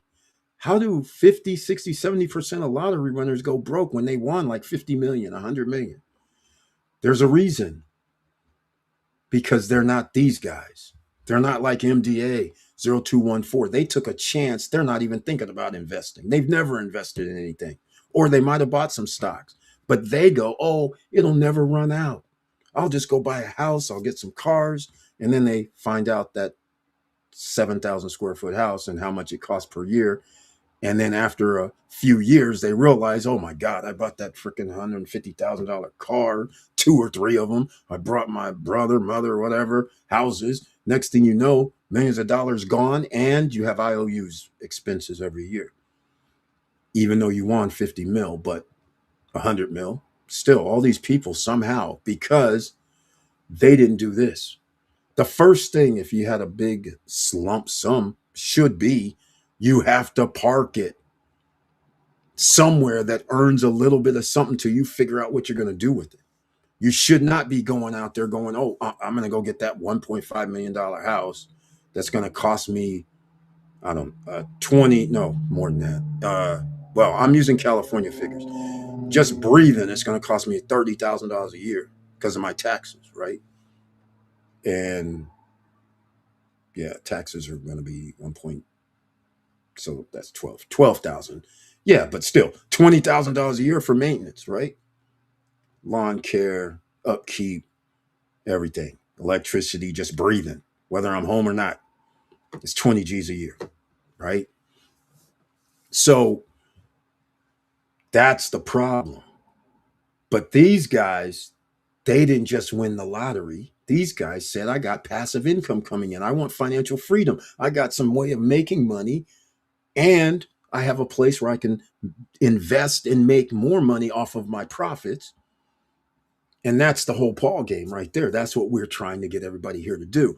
So I love what our discussion is, because that is what we need to do. But in America, you already know the numbers, 4.5 to 5%. That's it, of all Americans. That's it. Um, Savings rates around 4.5 to 5%. That's it. And of course, that's it. 80% of people are living paycheck to paycheck during the month. The numbers don't lie. All this correlates to what it should be. If you know 80% of people are living paycheck to paycheck in America during the month, they can't save money, right? So this all makes sense. So less than 20% of people who may not be in that situation, out of that, you're going to have a certain number. So it makes perfectly sense to me that it would be around, obviously, under 6% or less. That would make sense to me because we're only talking about 20% of people that have disposable income, but we're taking the number out of the total people. We're not just taking it from the 20%. So of the highest, top 20%, we're taking it from the bottom uh, 80% with nothing to put towards savings. So it makes sense that 5%, right? 80% is 240 million, right? Something like that. 250, 260, 270, something like that, right? So we're only talking about 75, 70, yeah, 70 million. So you can already figure the numbers already speak for itself. If you only got 70 million people saving out of 350, there you go, 5%, right? Something like that. So makes sense. Numbers make sense. I mean, that's what it looks like to me. Uh, all right. But great conversation, though, because people have to understand you do have to be able to have disposable income. As I started this off, if you want financial freedom, you can't sit on the sidelines no matter what. I got out of some of the yield max. I'm glad to hear this. Glad to hear this. Thoughts on, oh, wait, that's Brian Patrick. I thought that was Brian P for a second. Welcome to the SSN Nation Money Making Monday live stream. And he brings a tagline, thoughts on flexible premium deferred income housed in a Roth IRA. Brian Patrick, I am not familiar with this flexible premium deferred income, but good move on the Roth IRA. But luckily, MDA 0214 might have info, or post retirement travel might have info on this. Is this a new product of some sort? What's this flexible? What's he talking about here? Not familiar. Roth IRA only. Flexible income deferred. Are they trying to? What is that? This scares me. When I hear something new like this, where you could get your deferred, now it's something else. While not a deferred account. See, this is what I'm saying. It's not even going to be deferred. Then what you're okay. Traditional sense of immediate tax break offers significant flexibility in how and when you access your money, as well as providing tax free. Okay, there's some tax free. 59 and a half. All right. Flexible. Is there income limits? That's what I'm looking for. It's 150 G's. Single filers who can make full contributions below 150 and married 236. Too high to contribute directly to a Roth IRA, you can explore the backdoor Roth IRA strategy, which involves contributing non-deductible after-tax funds. Yeah, but if it's after-tax funds, oh, okay, it goes to traditional IRA and then converting them into Roth IRA. Tax diversification strategy. Pre-tax accounts, 401k, and Roth. Either your taxable or tax-free accounts. Ah, is that the flexibility? Huh. Okay.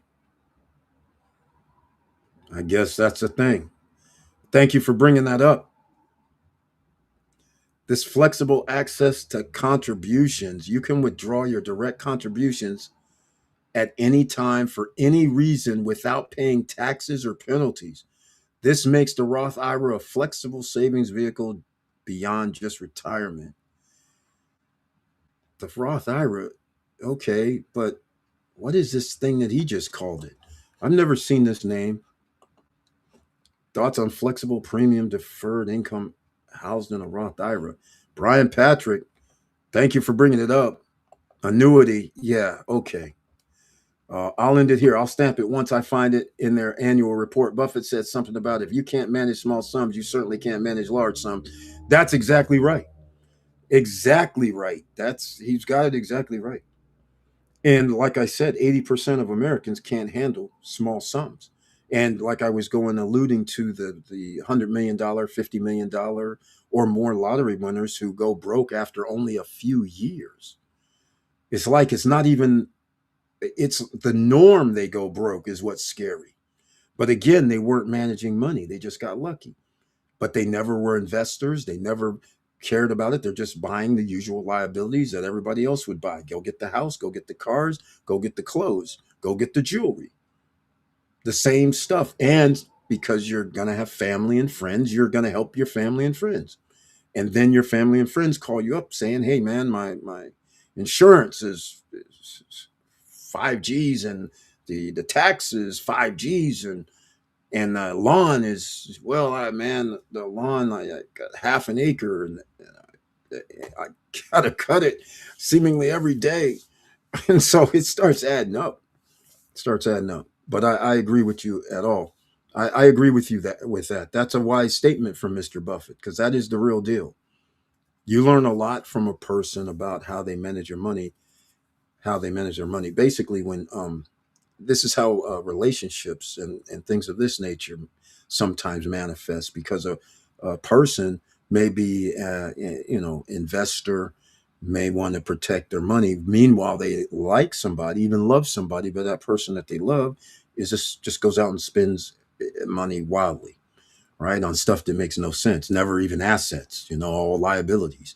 And then that may not be compatible for a long-term relationship, even though there could be sparks flying. But mentally, are you going to say, well, I can't be with this person? They just throw money away. I mean, so those type of things happen. All right. But that is the number one thing. But again, 80% of Americans are already tapped, living paycheck to paycheck. So now what? Right? Financial. Okay. Annuity did come up though. Hold on. Let me see something. Let's go see. Uh, Canvas annuity earn up to 6.2%. But okay. But is this, how do you take it out? I guess I'm going to have to go find out what this is because I don't know what it is. And I get skeptical whenever some new product comes out. Um, I'm very skeptical because that's just meaning that they're trying to do something else. You're stuck on their net worth on how much they're managing. No, I'm not. Not. I don't care about that. None of that is important. I'm only speaking to their actions and principles. It can be done with billions or cents mindset. No, no, no. I disagree with the last part. First of all, I gave you numbers. 80% are living paycheck to paycheck. What are you saying right now? What are you saying?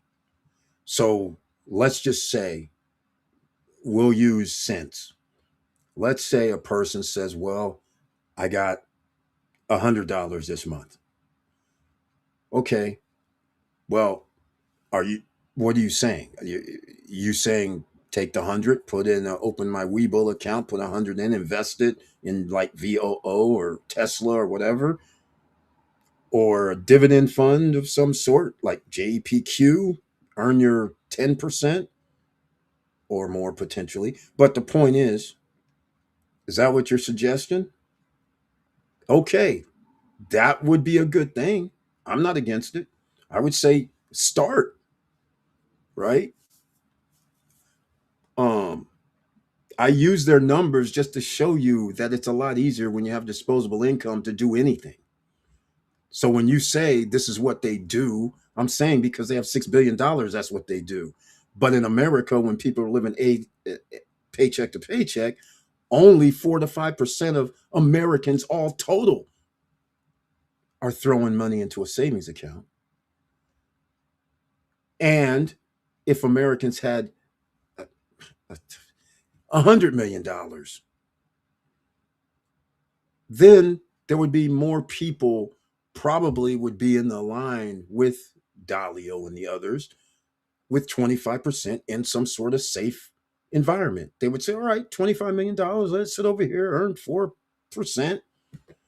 I don't, and I'll use it if I have an investment, but at least it's sitting there safe and sound at JP Morgan or, well, that's all I'm going to say, JP Morgan. I ain't going to say the other banks, the ripoff artists. But the point is, uh, you're going to act differently if you have all the money. You're not going to take $100 and go, okay, I'm just going to keep it in my savings account at 3.5 if you're trying to make it as an investment. You're going to go search out something that's higher than that because you do realize you're losing money. Inflation is more than 3%. So that's all I'm trying to say. I'm like, that's why I'm on the billions, because when you have money, it's easier to save. When you don't have money, which is 80% of our population in the United States and 85% of Canadian citizens, which by the way, that brings up an interesting scenario. Where's my question at? Okay, Americans. Let's go with Canadians because they even have more. Let's see what happens in Canada. Let me see if that number's out. Canadians' monthly savings rate fluctuates but hovers around 5 to 7%. Recently, down to figures around 5% reported. Some sources are just aiming for 10%. Oh, it looks to be about the same. Q2 was 5%. Okay, so that too looks to be around 5%, but that makes sense. It's 85% of them are living paycheck to paycheck. So, how many billionaires are in America? Aren't there like 2,000, I think, total? Isn't there like 2,700 billionaires on the planet? And I'd be willing to bet you all 2,700 have, come on, they're going to have a quarter of their money sitting in a place that's relatively safe and earning something, whether it's 3, 4, 5%. I don't care, because there's no reason for they can't spend it all. So it makes sense. If you have it where you can't spend it all, you're going to leave it somewhere. You're probably going to forget about it. Let's get real. Let's get real. I used to forget about where I had money at. I mean, like I told you guys before, I got stuff sitting all over the damn place. Um, so that's the way I look at it. I'm like, it's crazy. I'm saying keep a small portion of your portfolio in cash. Yes, learn how to save. If you only have 50 cents, find a way to save 5 cents. They all literally tell you how they manage money. Why do the opposite? Um, Here's why you do the opposite. If you're already living paycheck to paycheck and inflation goes up 10%, you're going to be concerned about the money buys less this year than last year. You're not them. They make more than the inflation. That's what I'm getting at. So it doesn't. Again, what you're subscribing to, it sounds good, but they're not them. There's no way you can sit here and go, well, I'm going to save $100 per month. At the end of the year, it's $1,200. That can buy now probably $980, and the prices went up. So you can buy $980 worth of stuff that you could buy for $1,200 last year. Because I'm going over 10%, obviously. Right? So we're talking, that's crazy. Why would you do that? They can do that because they have a lot of money. I don't, that's why I have this is not real life. You're not going to be taking no $100 out and thinking that you're going to be able to save that and get your freaking 4% and be like, oh yeah, I'm good. And then next year comes, because I'm pretty sure last year this time, people weren't thinking that their electric bill was going to be like 10, 15, 20% more. Their water and garbage and sewer and taxes and all that go up another freaking 1.3% or something. There's no way. There's no way. So you can't, it's not even in the same ballpark. There's no way. And in fact, this is why we have the problem we have now, is just what you're describing.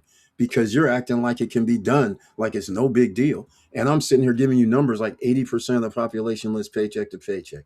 70% of the population in America don't even have 1,000 in their bank account. Meanwhile, where are they going to save the money when you're losing 10 to 15% a year on the value of the money? So now, even if you did have the money and you were saving it, by the time a year or two or three goes by, 20 to 30% of your money you have lost the value of. So you have to invest it in something, right? It can't be 4%. That's all I'm saying. You're not them. And anybody watching this Stop Struggling Now is generally not a billionaire. All right. So when you say this is what they do, yes, but Americans can't save 25, they can't put 25% of whatever they have earned anywhere because they don't have that's not above their liability number high enough. A person making, I'd say what, over 150, 200 G's right now, they would have disposable income, but even they would not be saving 25% into an account while they're investing their other money in some other account. That's a long stretch, huge stretch, because then that means they need more than their 20. So you can do numbers. I mean, that's why I love numbers. I can do $160,000. I cannot put 400 or 40,000 in 40% because it cost me more than 60% in today's money if I had mortgages and stuff and cars and whatever most people have. That's 60% of my money. So I damn sure wouldn't have 25% sitting somewhere else because then I need some money to invest. So that number, that calculation would not work for me. And a lot of people it won't work for.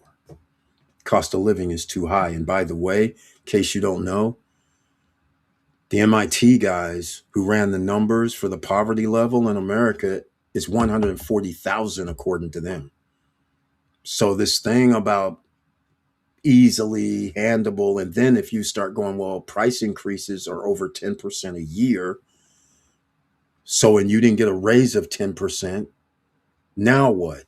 That's what I'm saying. These guys make so much insane money, they can do whatever the hell they want. But that is no playbook for ordinary citizens because they can't do it. Those guys make the 10% more because what businesses they're in. Normal people, they have a job. No job is giving people 10 to 15% raises just to stay even with inflation or the cost of living. Not going to do that. They don't even give people 3%, which is below the cost of living. And so therefore you're underwater the following year, just like what's happening right now. Just like what happened after the pandemic, when inflation went up 5, 6%. Nobody got a 5 or 6% raise. Just like the next year, inflation was at what, 7, 8%? Nobody got a 7 or 8% raise. Inflation went down to 2.7% 2024. Did anybody get a 3% raise? But over the last 3 years, people would have had to get a 15% increase in their salary from 2022 to be above water. Just in that. So that's not possible. And then after you didn't get that 15% raise in 3 years, now due to inflationary situation, you needed another 10 to 15 on top just to stay ahead. So you would have need 30% in the last 4 years increase in your wages, and maybe you would be good. But who's got 30% increase in their wages? Damn near nobody. So the other guys who make the money, who have the passive incomes, who's in the billionaire class, who are in the hedge funds, who take other people's money that's under management and take a fee, which by the way, take a fee is a key word. That's free money, right? For their expertise. So that money that they get, they're going to put in some other vehicle. because they're not going to say, well, I'm going to spend all my money and put it into VOO, VTI, and I'm going to go with NVIDIA and Tesla, and I'm just going to throw it all in there. They're not going to do that. They're going to keep their money on the sidelines. If you want to do with the old post-retirement travel, he probably knows the numbers. If you want to go with the old, what was it, 20, 20, 20, 50? If you want to go with that old savings plans that they used back in the day, that was very good. It was, what was it, 50, 30, 20? Yeah, 50, 30, 20. Sorry, 50. Yeah. You want to do that. Um, that used to be the budget rule, right? 50, 30, 20. 50% needs, 30% wants, 20% savings, and debt repayment.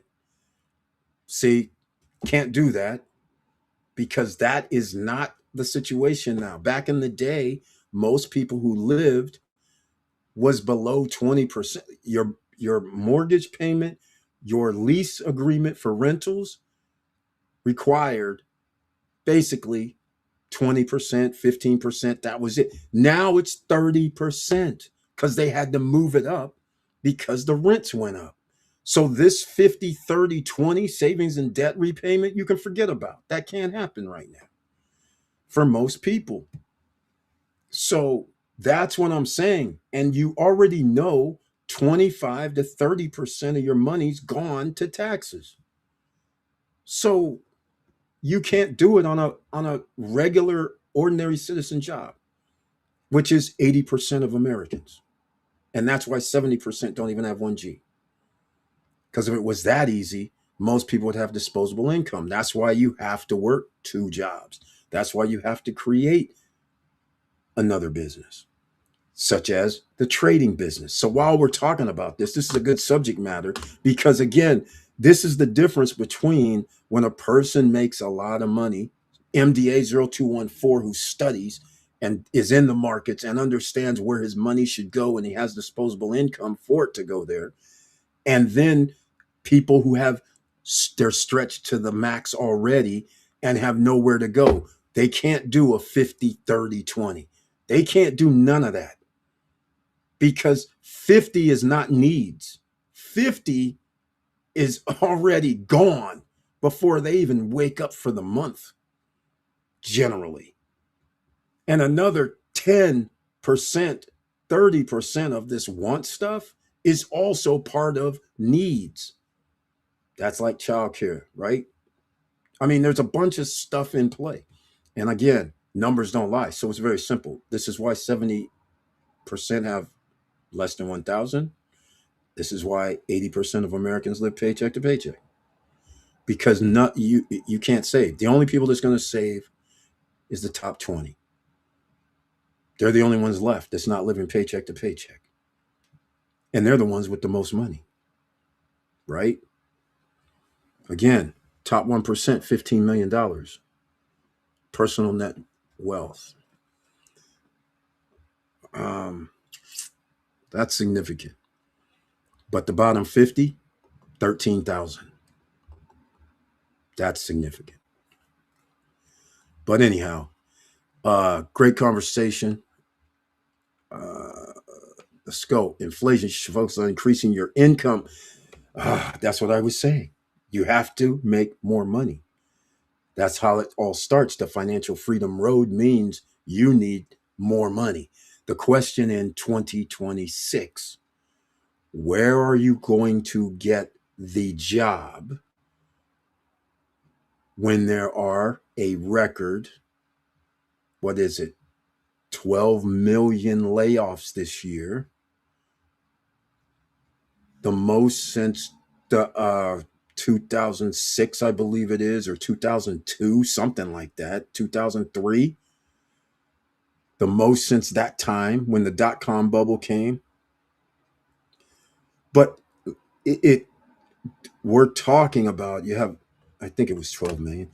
Yeah, it is. It's over 12 million just in that layoff scenario. Never mind the 40,000. Never mind all the companies that are out of business. All right. Never mind all that. due to tariffs and all this other nonsense, right? Um, so there's so much carnage and not enough livable wage jobs. See, that's the part you forget. And if the MTI guys are right, now and that number is 140,000, which a lot of people disagree with, right? So if you say 140,000, hold on a second. How many people in America, I love, make 140K a year or more? So if that is the number, um,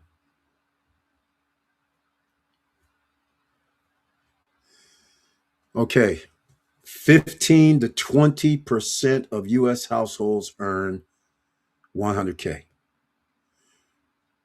with a significant chunk, perhaps 10 to 15% or more, hitting 104K.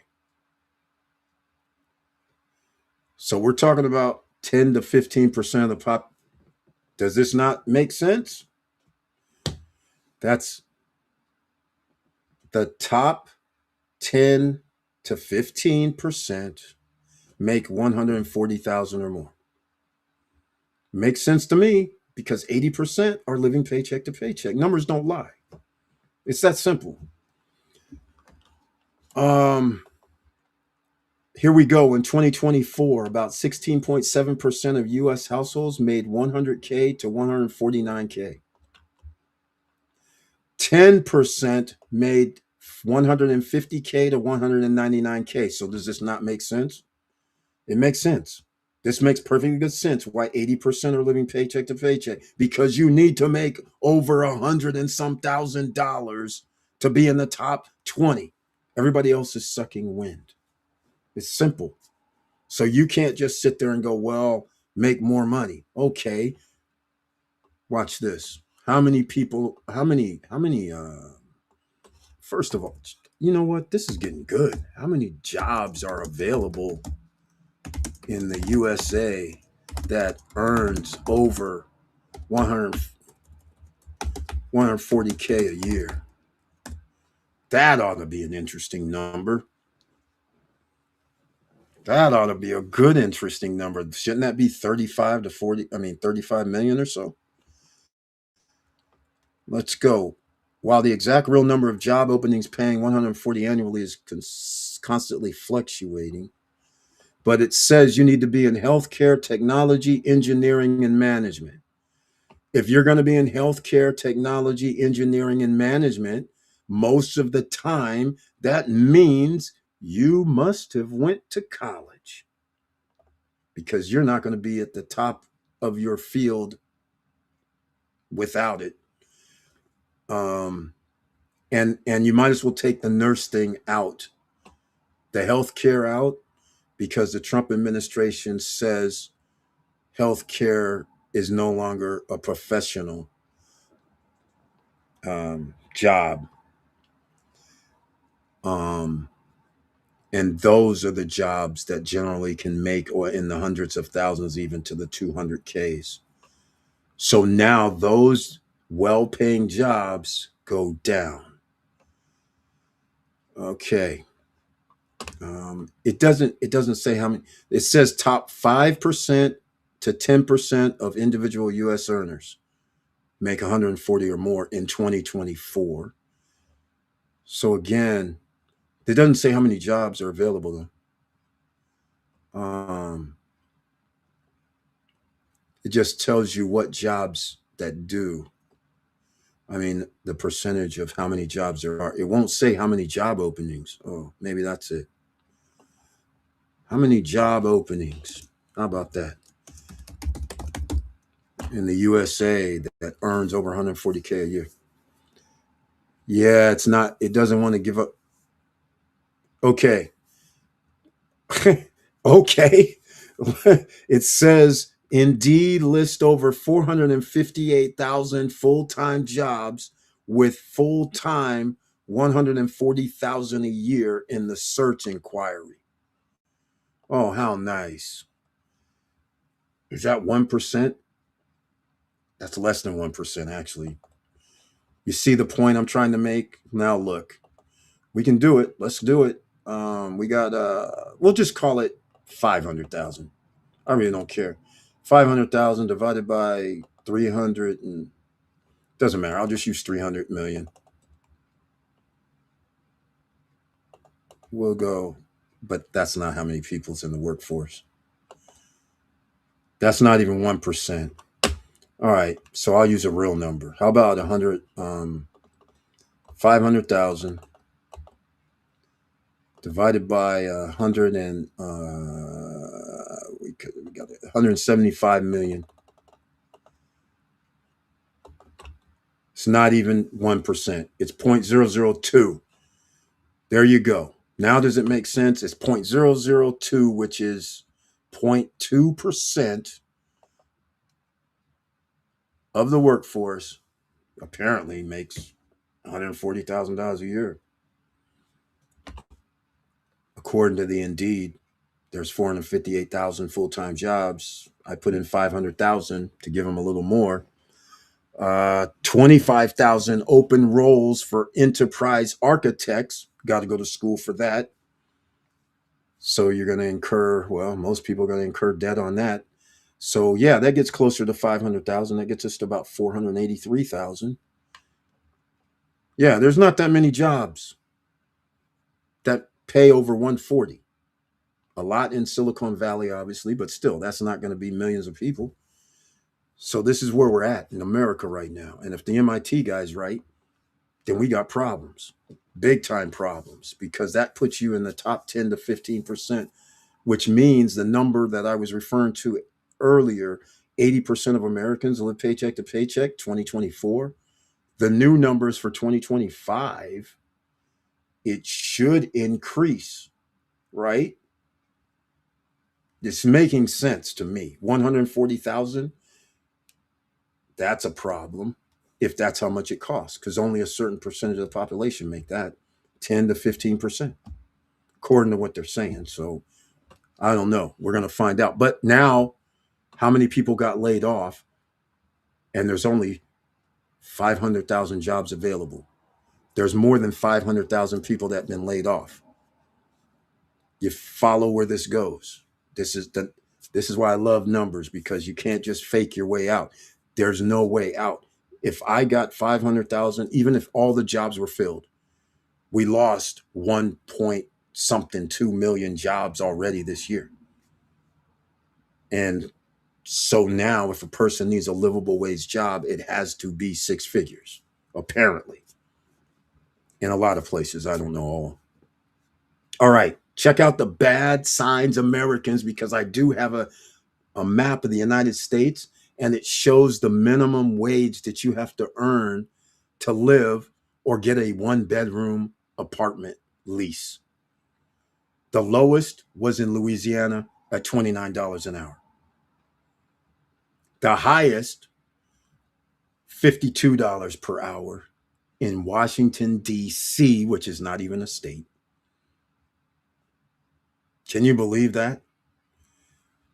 How many places had $52 per hour or anywhere near there? None. Washington State, $40 per hour.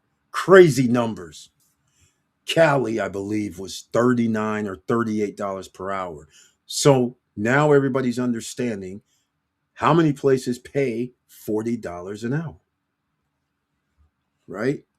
Which also means what we're talking about, saving money, making investments, making sure you get your financial freedom. You're going to have to do what MDA 0214 said. It's obvious. You have to increase your money in order to be able to make money for you without having to work for it. Otherwise, it's a second job. And it's no fun working 18, 16 hours a day. Yes, I did 16 hours a day too. All right. I worked at cool places. Blue Shield. It was crazy. Blue Shield in Woodland, California. Delta Dental in Sacramento. And the drive is 45 minutes roughly. So 17 hours work figuring out what's that, 6 hours sleep, 7, 8 hours sleep, something like that. 6 hours would be left. Still have to leave the second job to go home, down to 5. Yeah. Yeah. That is very hard. All right. Your timing's off, everything's off. Um, Very, very hard. I forgot where I was going with this. Oh, Brian P. Hold on a second if you're still here. I forgot about something. Me, MDA0214, we're talking about a great subject matter because there's a lot of people who feel that they have no way out because they are living paycheck to paycheck. So, what we try to do here is, which I should have mentioned from the beginning, is that we do have debt resolution, debt consolidation for you. You can reach Tracy, TRACY.sharpe, SHARPE at moneyladder.com. Send her an email. And if you need help with debt consolidation or resolution, what they do is they try to, what she does, she tries to get your debt reduced. And I have a little, she was on from a video when she worked with another company.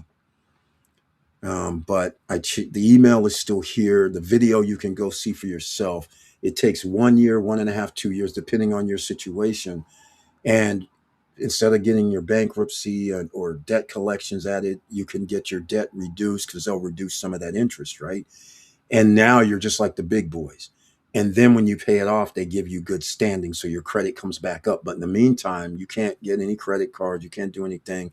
You're just going to pay down at a lower rate or same. I don't know the exact same thing she's, doing with the numbers, but you're getting your debt handled, lowered. And then like I said, 1 year to 2 years, you'll be back in good standing. We need you in good standing. Even if it's 1 year from now, that would be great. If it's 2 years from now, that would be great. Either way, you need your debt down because debt is only going to cost more. Your credit cards are just going to keep doing you 17, 25, 30, 35%. They're not coming down. You need a credit score so you can get in, like right now, the 0% for 24 months, right? The Black Friday 36 months popped up for I don't know if that was for an hour or the day, but the 36 months I expect to be out in 2026. I expected it to be out 9 months from now. Might be out sooner. So I don't have any water in here. What's happening? Um, so we'll see. I don't have. No, I don't. Oh my! I usually have some water somewhere, but no. All right. Well, then we're gonna have to wrap this up. But once again, I put in a debt resolution for you, so you guys would have that.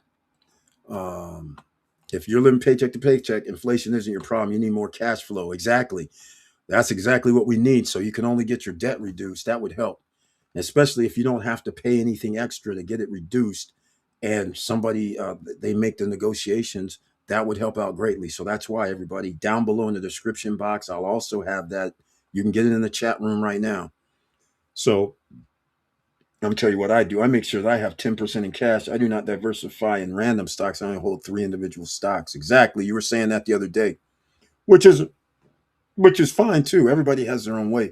Depending on your position in the private sector, you'll be lucky to get 4% annual increase. I know.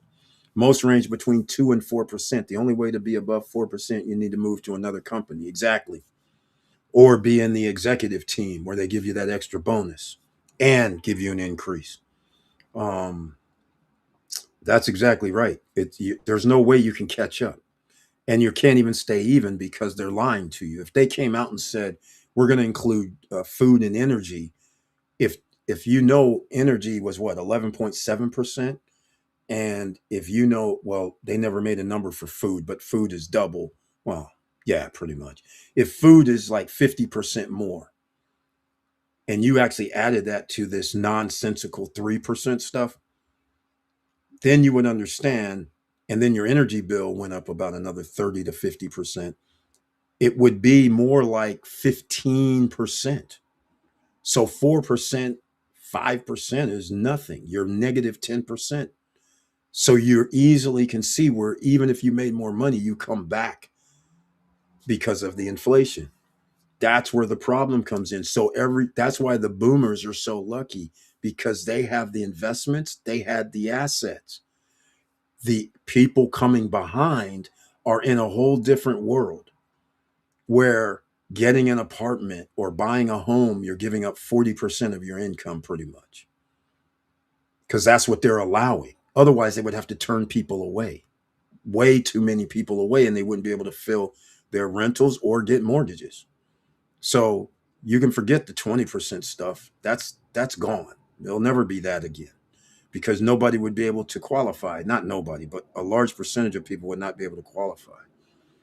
And that's where the problem comes in, by not being truthful and being honest with what you've done. So when you do trickle down and you're in power 50% of the time, and 50% of the time you're using trickle down economics that don't work, but it doesn't create inflation, and then you lie about the numbers, you change them because you know you were going to enter into that space in 1980s when you started spouting trickle down. So therefore, it's been a lie the whole time. And unfortunately, people believe these guys because they don't study, they don't understand what happened. So post retirement travel says you're lucky to get 4%. He's right. It used to be back in the day when inflation really was like 2%, 1.5, 3% was the norm.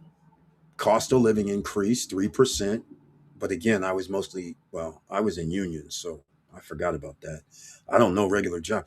Um, well, ours was like 3% annual increase. So it met with inflation. Inflation was sometimes 2.5, sometimes 3.5. So, but it was so unnoticeable, it didn't matter. But now, if you got a 3% raise and it's 15% average cost of inflation, you notice, because when you get ready to go buy groceries or when you pay your electric bill or gas bill, you're sitting there like,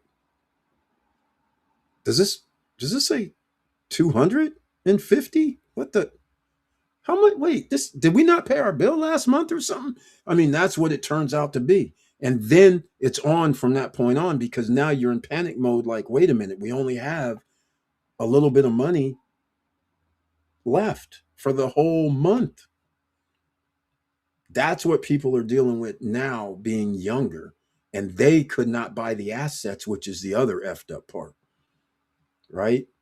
They can't buy the assets because a $40,000 or $50,000 a year job, you can't buy the assets. You can only make investments in like a stock, in like a crypto, into something that's a little bit of money that you can put in. And that traditionally is not the long-term goals that the 401k guys and everybody else, the mutual funds and Wealthfront, by the way, Wealthfront is another company. Um, the link I put in earlier, it'll be down below in the description box if you want to set it and forget it.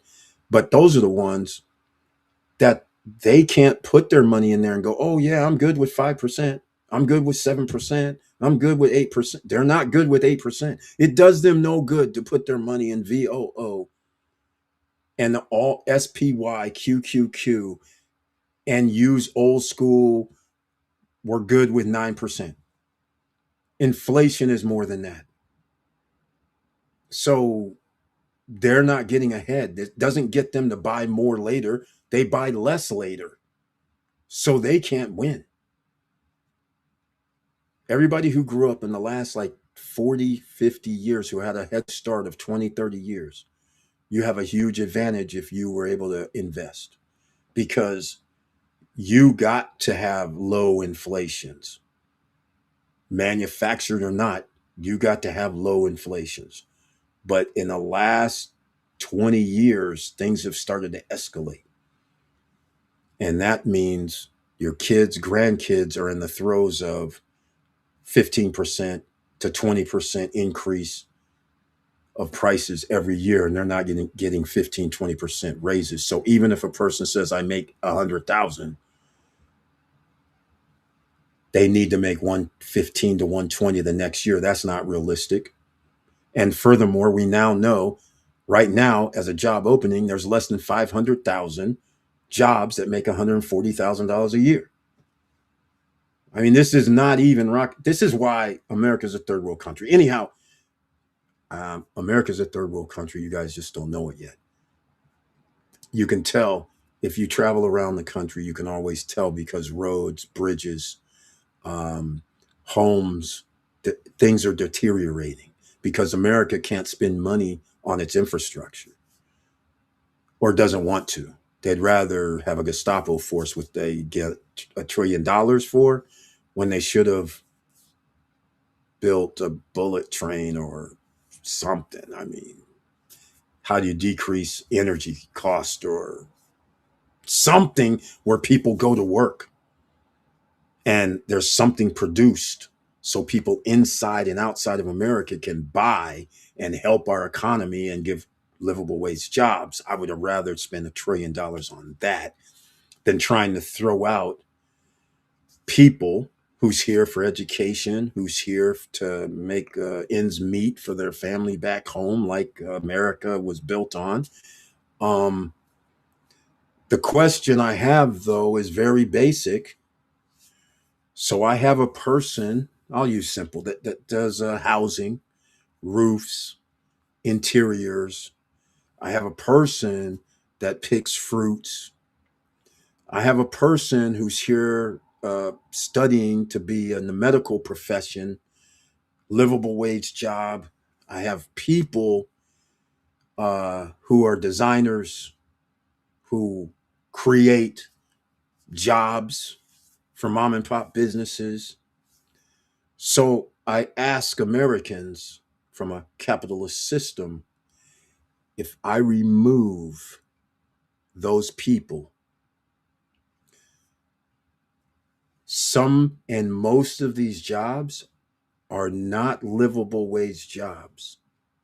It's family oriented, friend oriented, culture oriented, where you could have three, four families living in one huge house. They come in, put the money in the pot, and say, you're going to get the first, second place, and they work together, right? That's a cultural difference than America, right? But what happens when you take out a million jobs that are not livable wage jobs? Who replaces those jobs? Your efficiency, what happens? Those jobs no longer has a person doing them. So now what happens? Now you have businesses closing, one, or you have a situation where nobody's filling the jobs. So now the people that are there are saying, well, can you work a double shift? Can you work an extra 4 hours? Can you? And they're still not livable wage jobs. That's not sustainable. And now you added $1 trillion to the deficit and took people's health care away or food assistance. Do you see a problem yet? No money on production. You need money on production and livable wage jobs. And instead, now those jobs were not at risk. Those people were happily set up with doing what they do, making their little money, have the little ecosystem. Now that they're gone, there's a vacuum. And some of that has to do with transportation, and everything that helps run America is being affected. And you spend $1 trillion to do nothing but throw people in jail, detention centers that you're going to charge $775 per day to the American people who are living paycheck to paycheck, and no production for anything. I don't get that. That is not a capitalist system. That is almost as if it's a slave system. Because if those vacuum that's been created, nobody's going to fill it, or a few people fills it. Still not livable wage jobs. Since it's not a livable wage job, those people need a food assistance. They're gonna get sick. They're gonna need health care. They're not gonna have the money. So now the hospitals aren't going to get paid, or the urgent care center. So now how long are they going to be open? You see where this goes, right? You live in a third world country. You just don't know it yet because you cannot afford now to put in that rail system like every developed nation. You can't have health care for all like the top 30 nations. So you can't have free education. See how this works? Deterioration of our society. So again, if you don't want capitalism, we got communism. Today, Trump says China can have NVIDIA H100 chips or H1000s, whatever. Or it's a H100 or H1000 chips. You know what's interesting? If NVIDIA gives the USA 25%. When I saw this, I said, so you do understand that they could have paid 25% more in taxes. But instead, you turn it into a communist situation. Who's going to get the 25%? And does that mean you're interfering with the private sector business? That's communism. But that just proves what everybody's been saying. I've been an advocate. Why not go back to 1950s, 60s taxation system for corporations? If Apple can give 25%, and I'm pretty sure not Apple, NVIDIA, that is a tax. What difference would it have made if Kamala Harris and the rest of Bernie Sanders fans said tax corporations an extra 15%? What was the problem then? The extra 15% would have went towards rebuilding America like the FDR in 1930s. Jobs, wind, solar, panels made, turbines made, whatever the case may be. All of them jobs would have been livable wage jobs. And we don't have those anymore either. Although a judge just said the wind projects that Trump wanted to stop, he said, nope, can't do it. You don't have authority. Well, that'll be interesting, whatever's going to happen. But the fact of the matter is, ladies and gentlemen, who's funding all this? There's no way American citizens are getting paid livable wage jobs. Your tax base is going to be smaller, but your bill is going higher. And to MDA 02122212, what is it? 214, to his point, notice we're talking about how you save and invest. Notice the opposite side, spending on liabilities and wasting monies like you won $100 million lottery gets you broke. So would you like to have your country save, like under the FDR deal in the 1940s, 50s, 60s, taxation on corporations and wealthy? Save, invest in people, invest in wage companies, invest in bridges, roads, works, so people get livable wage jobs? That would make good sense, would it not? We just spent an hour talking about this. So you guys do understand, if you don't invest, meaning build a business to create jobs, if you're a government, those people don't have money to pay for anything, then how are we going to tax them? You do get it, I hope. You can see where there's going to be a problem down the line. It's going to pop up sooner. I thought I was going to be dead, like I told you guys before. But unfortunately, I'm going to be live and kicking. I'm telling you what I do. Yeah, yeah, yeah. You do. I mean, you're doing great stuff, man. I love the conversation because what we're talking about is different ways, two different people in different positions. So I don't want to discourage anybody. You can get a 4% increase selling books online. Kathy Woods literally just dropped a video saying if you're living paycheck to paycheck, AI can help you start a company. That is true. But you know what started happening is AI started being a chargeable, just like everybody. Oh, you want me to get you an Amazon store? Now it's, hey, I'll get you an AI. I'm just like, oh, this is funny. People was quick to monetize it, but but here, hey, yeah, but here's the problem. Let me.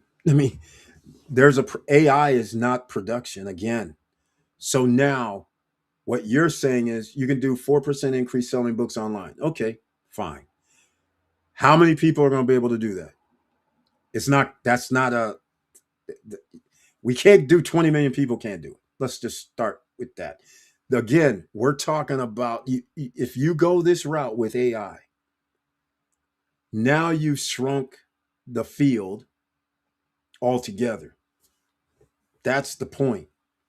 On all the AI already can replace 11.7% of all jobs already. We haven't even gotten to when they're mobile and move their fingers and can replace things for the manufacturing processes that they barely pay people for these days. Um, AI does ads. AI can make websites. AI can sell books. They can do all kind of stuff. Um, but I don't know what she's referring to about this 4% because I'm going to tell you right now. If a person makes $40,000 a year, 10% is 4 grand. I think they would like that 4 grand. 4% is 5 grand. That is okay. $400 per month, $350 per month more.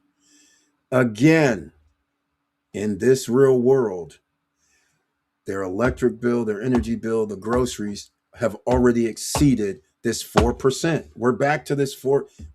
It's not sustainable. You're getting wiped out at 4% every, well, it's more than 4%. Like I said, electric bill is 11 points, energy bill 11.7. Straight up. Um Here, let me go pull this up.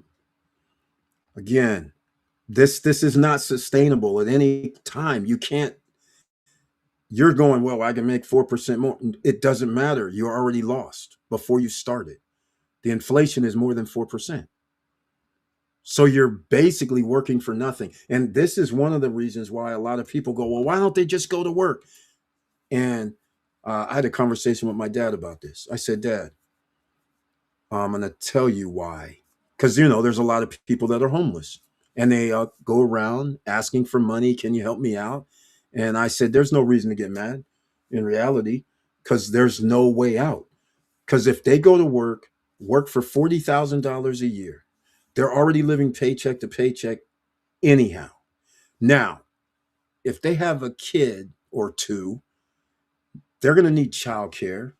Or if they do, most people, like most businesses these days, I'm sorry, we'll give you 35 hours, don't have to pay you full time, you don't have health care of any sort. So now they got to go pay for the health care, and $800 for the fam, $1,000 a year for the fam, or is it 500 a month for the fam? I mean, so this little 4%ers, there's a problem because as that a wife and two kids, you're going to find it hard pressed to make 40 G's. So she goes, well, they could get a job. There's all kind of jobs open. I said, yeah, there's all kind of jobs open. I mean, but they're going to make $15 to $20 per hour. They can't even go get a 1 bedroom apartment because most 1 bedroom apartments are like 1,500 to 2 G's. So $2,000 a month ain't going to do you no good because you can't do anything. So now they're still stuck. And because they're in their situation, it's even worse because they don't have a place to get groomed up, get ready, look good, present themselves to try to get a job in the first place. So things start going downhill fast. So that's why we have a lot of homelessness in America, and nobody's figuring out what to do with all these people other than throw them in jail or make them move around outside. But the fact of the matter is, we live in a third world country. There's no way around it. And I never logged in, did I? Dang, Brian P. I never got to log in. I'm having a problem once again. Does that mean I didn't? My my, I got to pay for my Stop Struggling Now email, um, the domain email. So if you guys want to reach me, you can always hit me up at support@stopstrugglingnow.com.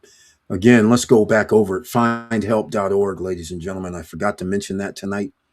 Findhelp.org.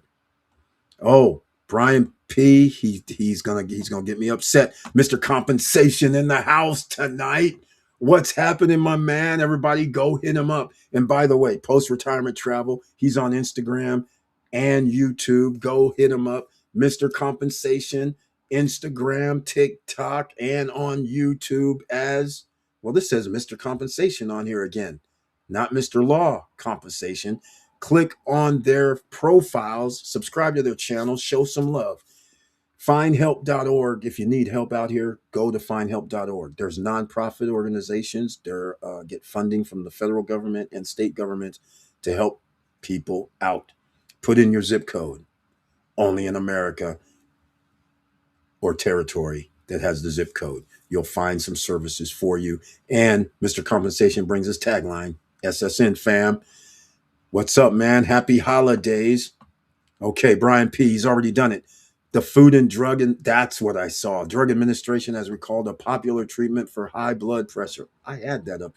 Oh, I know what happened. I know why I don't have it up. I had an update for my Windows. So I closed out. I had to restart my computer. So I closed out everything when I was doing the update. That's why, because that's the actual article I wanted to read. Um, Here it is, ladies and gentlemen, right here. Bisoprolol hydrochloride. Oh, really? Oh, no. I know people that take this. The second one, that's on the bottle. Jesus. Oh, my goodness. I need that article back up. I usually post it. Oh, no. Oh, man, this is bad. That's a high. That is all over. Uh, News. Was it? Oh, here it is. News Nation. I got it. This is what was up earlier. It's self-populated again. Yeah, let me put this in the chat room, man. Thank you. Thank you, man. I appreciate that. I'm glad. Oh my God. I cannot believe this. Hold on. I got to do something else. Because I like my social medias to let people know about this. This is crazy right now. That's high blood pressure. Nothing to play with. There's some people that need this. I don't know what it is. I'm going to read it though. Hold on a second. Let me go pull this up. High blood pressure medication voluntarily recalled. FDA. Um, what is this? Glucose monitor problems linked to deaths? Oh, no. No. No.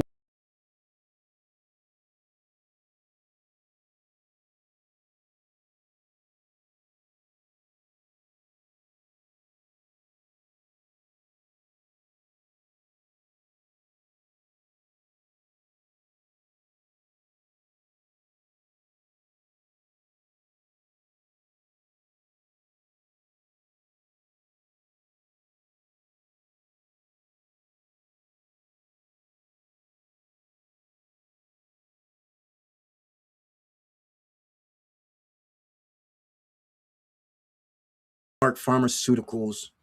What is going? Well, okay. This is no surprise. We live in a third world country, man.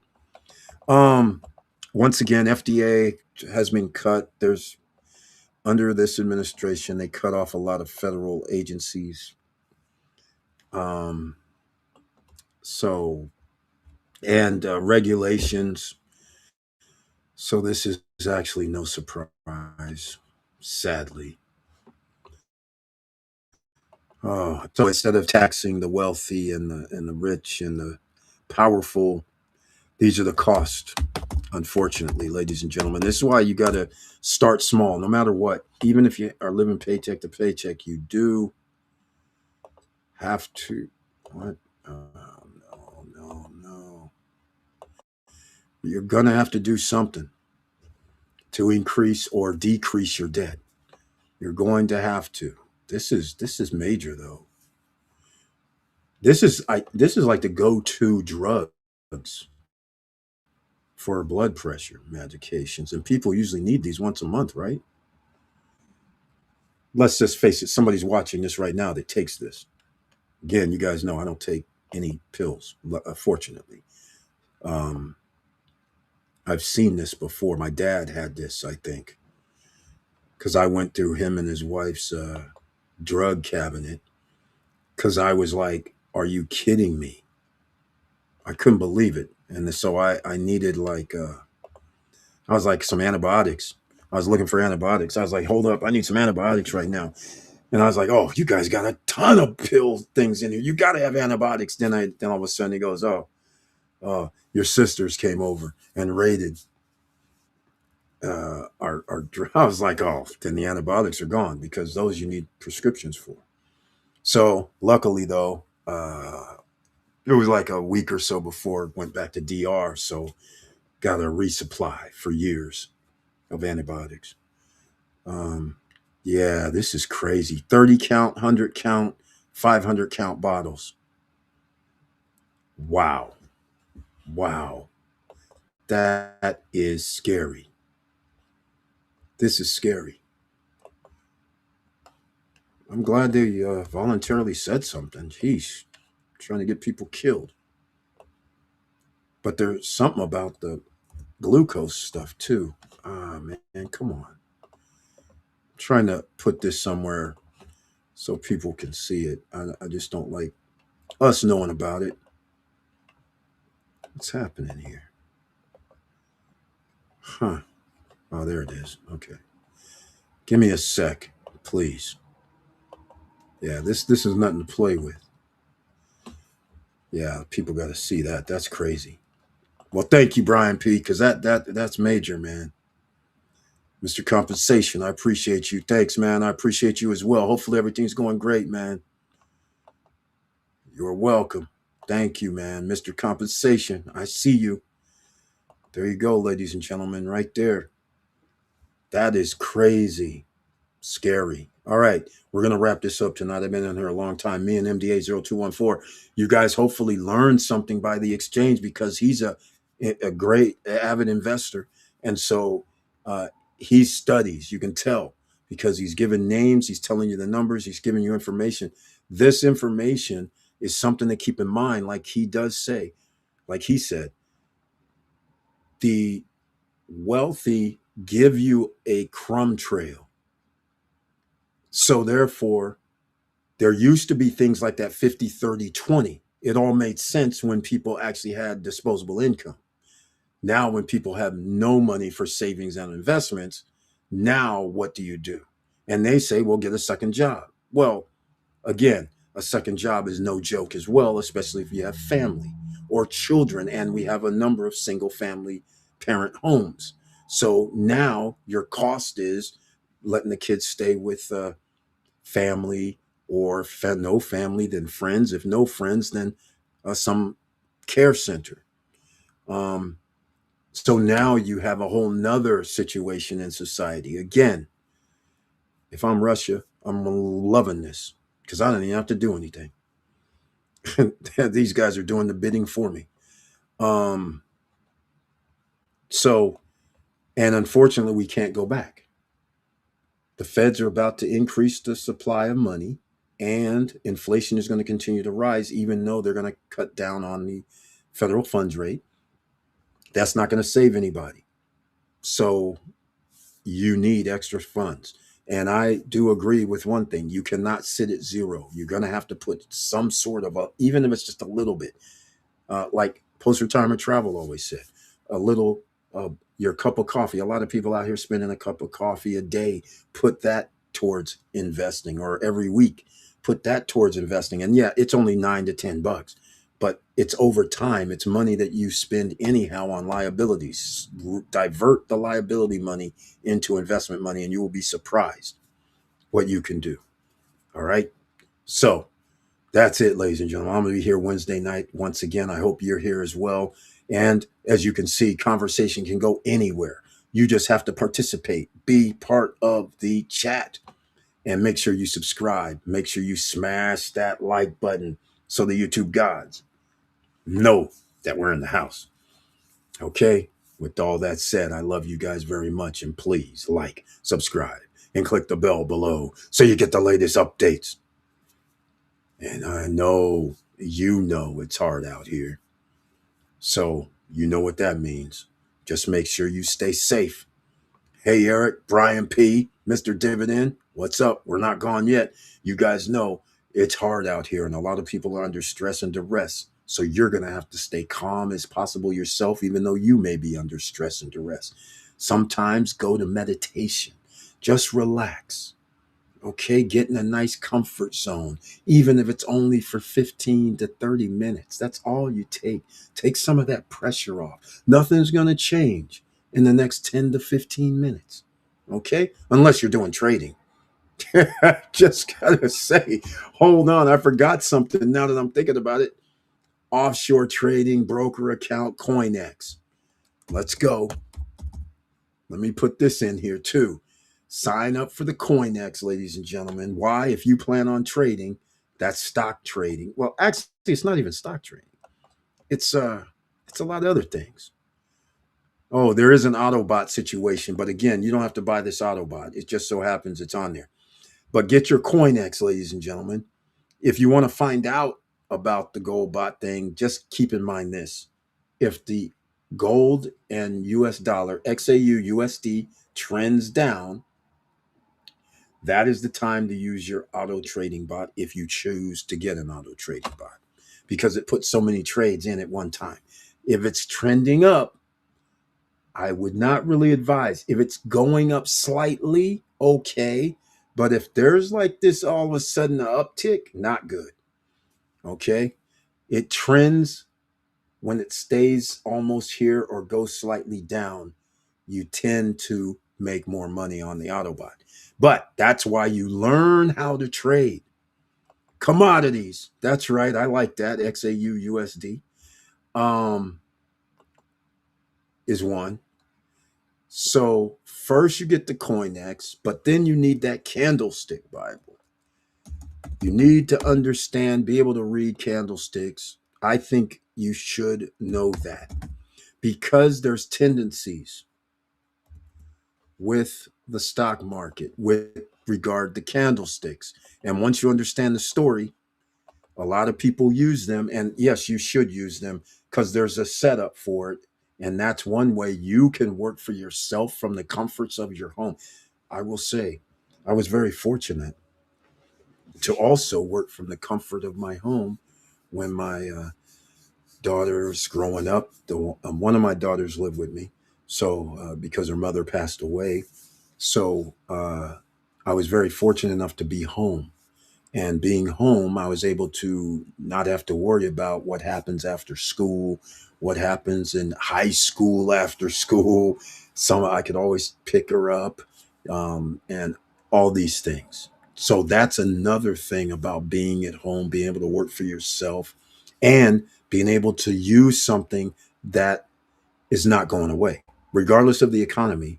The stock market or any stock market on any continent is not going away. The rich will always have their private playground, which is the stock market. So why not be involved and learn the most you can so you can invest, because it doesn't take much. You can start small. And I'm talking 1,000, 500. It's in the range of what most Americans may have. I am going to do something because I have another CoinX account. And because I was doing the Autobot trading, there's like 200 and it's something 240, maybe 250 in the account that was left in there. Um, so I said, I'm up for the challenge because I have been studying for the last month and a half. I've been doing the demo. So at CoinX, you have a demo that'll give you $5,000 of demo. It's at play money. And you can actually start to read the candle Bible. Then you open up the demo and get it familiar with it's MetaTrader 4 or, well, yeah, they have MetaTrader 5 too. But either way, 4 is basic, simpler to probably, I never even opened up MetaTrader 5. But get familiar with seeing things move. And then you can pick a stock, Tesla, Nvidia, whatever, or you can pick SPYY, you can pick VOO, you can trade anything that you want. USD, JPY, Japanese yen, USD. You can trade gold, USD, gold, Australia dollar. You can it's everything is up there, right, that you can trade, and they have charts, and the charts generally do the same thing. So once you learn how charts generally move, there's trends, you come up with your own plan. Figure the high and the low over the last 4 hours or day or hour. And once you understand it, then you'll start going, okay, let me get my own way of trading that I feel comfortable with and to be successful. Not everybody trades the same way. Okay. So that's why I'm an advocate right now, even though I never learned. Everybody said, Eric, you're good with numbers. They kept bugging me over the last 30 years. I said, nah, man, I just don't. You guys show me. Just show me. Everybody be like, look, see, I did this. Look, I was like, what did you do? You didn't do anything. Little did I know, all they had to really do was say, if they ever explained it how I look at it now, if they would have ever said, hey, Eric, look, see this candles right here over the last, if they would have explained it over the last hour, look, this is the high over the last day. Here's the low over the last day. Here's the high of the last 4 hours. Here's the low. If they would have started marking stuff up, that would have meant more, because then I would have been, and then they would have said, well, look, it stays within this channel. And then look what happens if it goes above the high. Look at basically it breaks out normally. If they would have been explaining it like this, I would have been like, oh, so there's a pattern. Patterns, you can learn situations that give you an advantage. You can't win 100% of the time. DIM Powell says he wins like 10 out of 10, which is incredible. But the point is, most people can't do 10 out of 10, but maybe if you get good enough, you could. Me personally, 6 out of 10. I still haven't actually done my last testing before I get in, but I want it to be 8 out of 10. And I'm kind of like, I did a couple of things today and I was like 2 out of 2, but I never did enough because I had to do the live stream because I was doing, what was I on? In fact, it's running in the background. XAU USD. So, uh, and yeah, and actually, while I've been on, wait, hold on. What's today? Wait a minute. What's today? Today's the 8th, right? Let's see what happened. Where did I drop off at? Yeah, since I've been on here.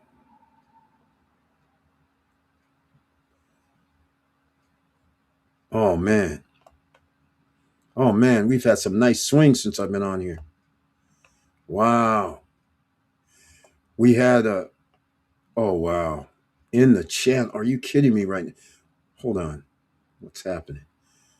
Oh my goodness. Nice. Or is it? Let me see where we at. 4187 is where we're at now. And this is about where I was before we started, I think. This moved up from 4187 to 40. Oh man, really? All those pips, really? Let's see. 20, 40, 60, 80, 100. Wow. Easily all upward. 100 points. That would have been a nice ride because everything it went to the low of the session, and then all of a sudden it just took off. Wow, while we've been talking. And then now, get this. It indicates, yep, color change at the top. Would have came back down. And now it dropped all the way back down to 41.85. So you'd have been able to take a nice little ride down and no upward wicks hardly either. That would have been, there would have been a couple of opportunities to do something just in the last 2 hours and 30 minutes. So again, and it would have been right now. So again, you could have been home, you could have been working, so to speak, having fun actually. But once you understand everything, you can see it. All right. Yes, I saw this too, man. This right here is scary because my uncle gets mixed nuts. And that's when I got the notification because I wanted to know what oh, there we go. Thank you. Wegmans has recalled 2 mixed nut products sold at its stores in 9 states and DC. Which 9 states? Yeah, that's what I was getting ready to click on when I got the notification about an update for my Windows system. I was like, hold on, they're talking criticals. Let me get this handled. So that's part of the reason I was slightly late too. I was trying to get everything back up. But thank you for that. Wegmans. Wait, Wegmans, don't they have, okay, that's nuts. I think Wegmans also has fruits, mixed nuts products. Okay, it's not Planters then. So that's good because he only gets the Planters mixed nuts. So that's a good thing. All right. FDA announces salad dressing recall. Thousands of gallons sold in 27 states may contain. Oh, Jesus. Oh, my God. Wow. GDP JPY is great to start with. Okay. Yeah, I've seen people doing this. Also, JPY USD, I've seen people doing that. Either way, I'm looking at XAU USD right now as we speak. There was 2 opportunities this evening while we've been here where people could have, I mean, depending on what your leverage is or what you're putting down, is it point 0.01 or point 0.1 or point 0.2 or 2.0? It depends on how much you were doing. So every what is that? Every, I guess it's 10. Is that 10 ticks? I don't even know the tick thing counts, but every 10 would have been uh, $15 or $10 or $20 or $30. So yes, if you're one of the heavy hitters, I wouldn't have been using the 2. Probably would have been more like conservatively point 0.1. So then it would have just been 10, 20, 30, 40, 50, 60. There would have been a wick up 60. So we could have got to 60. 60. And with that, it would have been going good. But I would have probably, due to what I do, I'd have probably clicked on, made it about 33 of them. So we would have did like 150 to 180 before I would have hit a red candle going down. Probably would have, yeah. So I wouldn't have went up to 70. It'd have been around 60 after the red came up. I would have probably just taken the profits at that point. So we'd have had one, yeah. So I'd have almost been able to double it if I was watching. The question is, would you have went back in and waited another hour? Probably not. I probably wouldn't have waited an hour. Since if I would have started with 250, let's say, and I would have been able to get the 150, 160, 170, somewhere in there, that why be greedy? So we would have been up to four something. And then if I would have happened to been for some other reason around another hour, then we would have had opportunity number two on the downside. So one, two, three, four, for sure four. Yeah. So that would have been about 60 per. So about another 120 S conservatively would have been happy. So it would have been a good day because there's volatility right now for some strange reason because it's seven. Looks like it's seven. It's seven in London. So that'll be interesting. All right, ladies and gentlemen, enough. If you guys want to get into the game, once again, we have DIM Pals here that does trading. Mr. Compensation is here. He does trading. MDA0214, he does trading. Post retirement travel, Mr. Worldwide 2, he does trading. So you have people here who actually know more than I do. I'm learning, so I always share what I learn. So I'm probably going to learn even more just because I just want to talk and show people, let other people have a say what they think's going to happen. Because what I noticed is my friends would say, go watch this person, go watch that person. Well, they show the chart. The chart is actually already past tense, and it shows you where the candles go. So it's easier to talk about it in past tense. In real time, you have to say, well, this is what I think is going to happen based on this chart pattern. So, and then you put your money down in real time. That's who I'd rather see, right? So I'm not saying I'm going to put any money down or do anything, but I figured since I'm still studying, one of these times I'm just going to do live stream, and then I'll use a demo account, and then we'll talk and see. And I'm sure other people will come, and hopefully we can get some help, additional knowledge, because everybody trades differently, and somebody may see things differently, and they'll say, "Hey, don't you see it like this?" And this may happen, and we can do it in real time. That's what I like. That's what I used to do in poker too. When I was learning poker to be better, that's why I used to be on the Hold'em radio and tell people, how, because I was pretty good at that point. But my first year, I was studying in the lab, and also studying required me to play. So that was part of the studying, but there was no demos. Well, yeah, there was. There was play tables, but people do at play tables. They play different because no money's on the line, so they just play. There's no strategy involved because they have nothing to lose. So you couldn't learn so much from play tables. And so I went to, so then I would start it. They used to have things like 5 cents, whatever, 10 cent, 5 cents, no limit. So I would start in low things so you could just play for like $5, $10 or something. So then you could read books. So you can get some strategies going. Then you get some numbers going. The odds started, that was highly effective. Um, and then you realized everybody has a different risk tolerance. People would do risky moves and try to bluff and do all this crazy stuff. Over time, you get real good the more you play.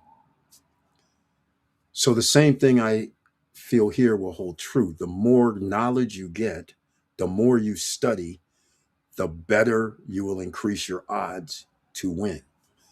So that's why I'm probably going to start doing some afternoon or early morning. I don't know how I'm going to do it yet, where I'll do some trading or the demo trading. It won't be, but I treat demo trading just as if it's real because I'm not, I'm looking at what I'm trying to do. I'm trying to win every time. So I'm not treating it as like, oh, well, if I lose. I did that for the last 3 weeks. 4 weeks. I said, I'm going to try something that I would never try if I had real money, but I want to see what happened.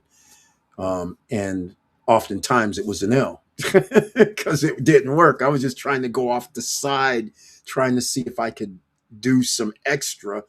The extra was not necessary. Just take the profits and run. No reason to be greedy. Do what you like. So again, That's why I said get the Candlestick Bible, study it. It's going to take a minute. It's 168 pages. If you don't have a broker yet, and when you have the broker CoinX, you have a demo, and you just download MetaTrader 4 or MetaTrader 5. Just start. Use the demo. They give you five. Well, actually, I think you can load up whatever you want, but I think it's 5,000 in the demo. And you load up your login and username on MetaTrader 4, um, username and password, and then you can put in the market, and then you can pick your market. The If you want to do Bitcoin, BTC, USD, you can do that. If you can do whatever. I mean, you can trade everything pretty much. The commodities, the forexes, it's everything. Stocks, ETFs, it's all there. So you don't have to worry about none of that, ladies and gentlemen. All right. So there's something that started happening. It's like my eyes started. I'm getting old.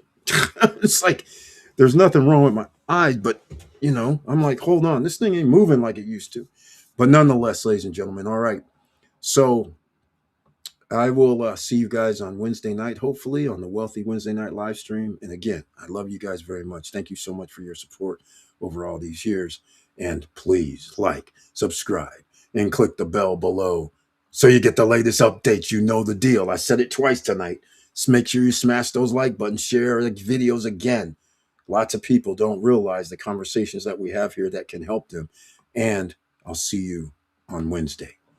And with all that said, just make sure, stay safe, keep your head up, keep moving, and I'm out.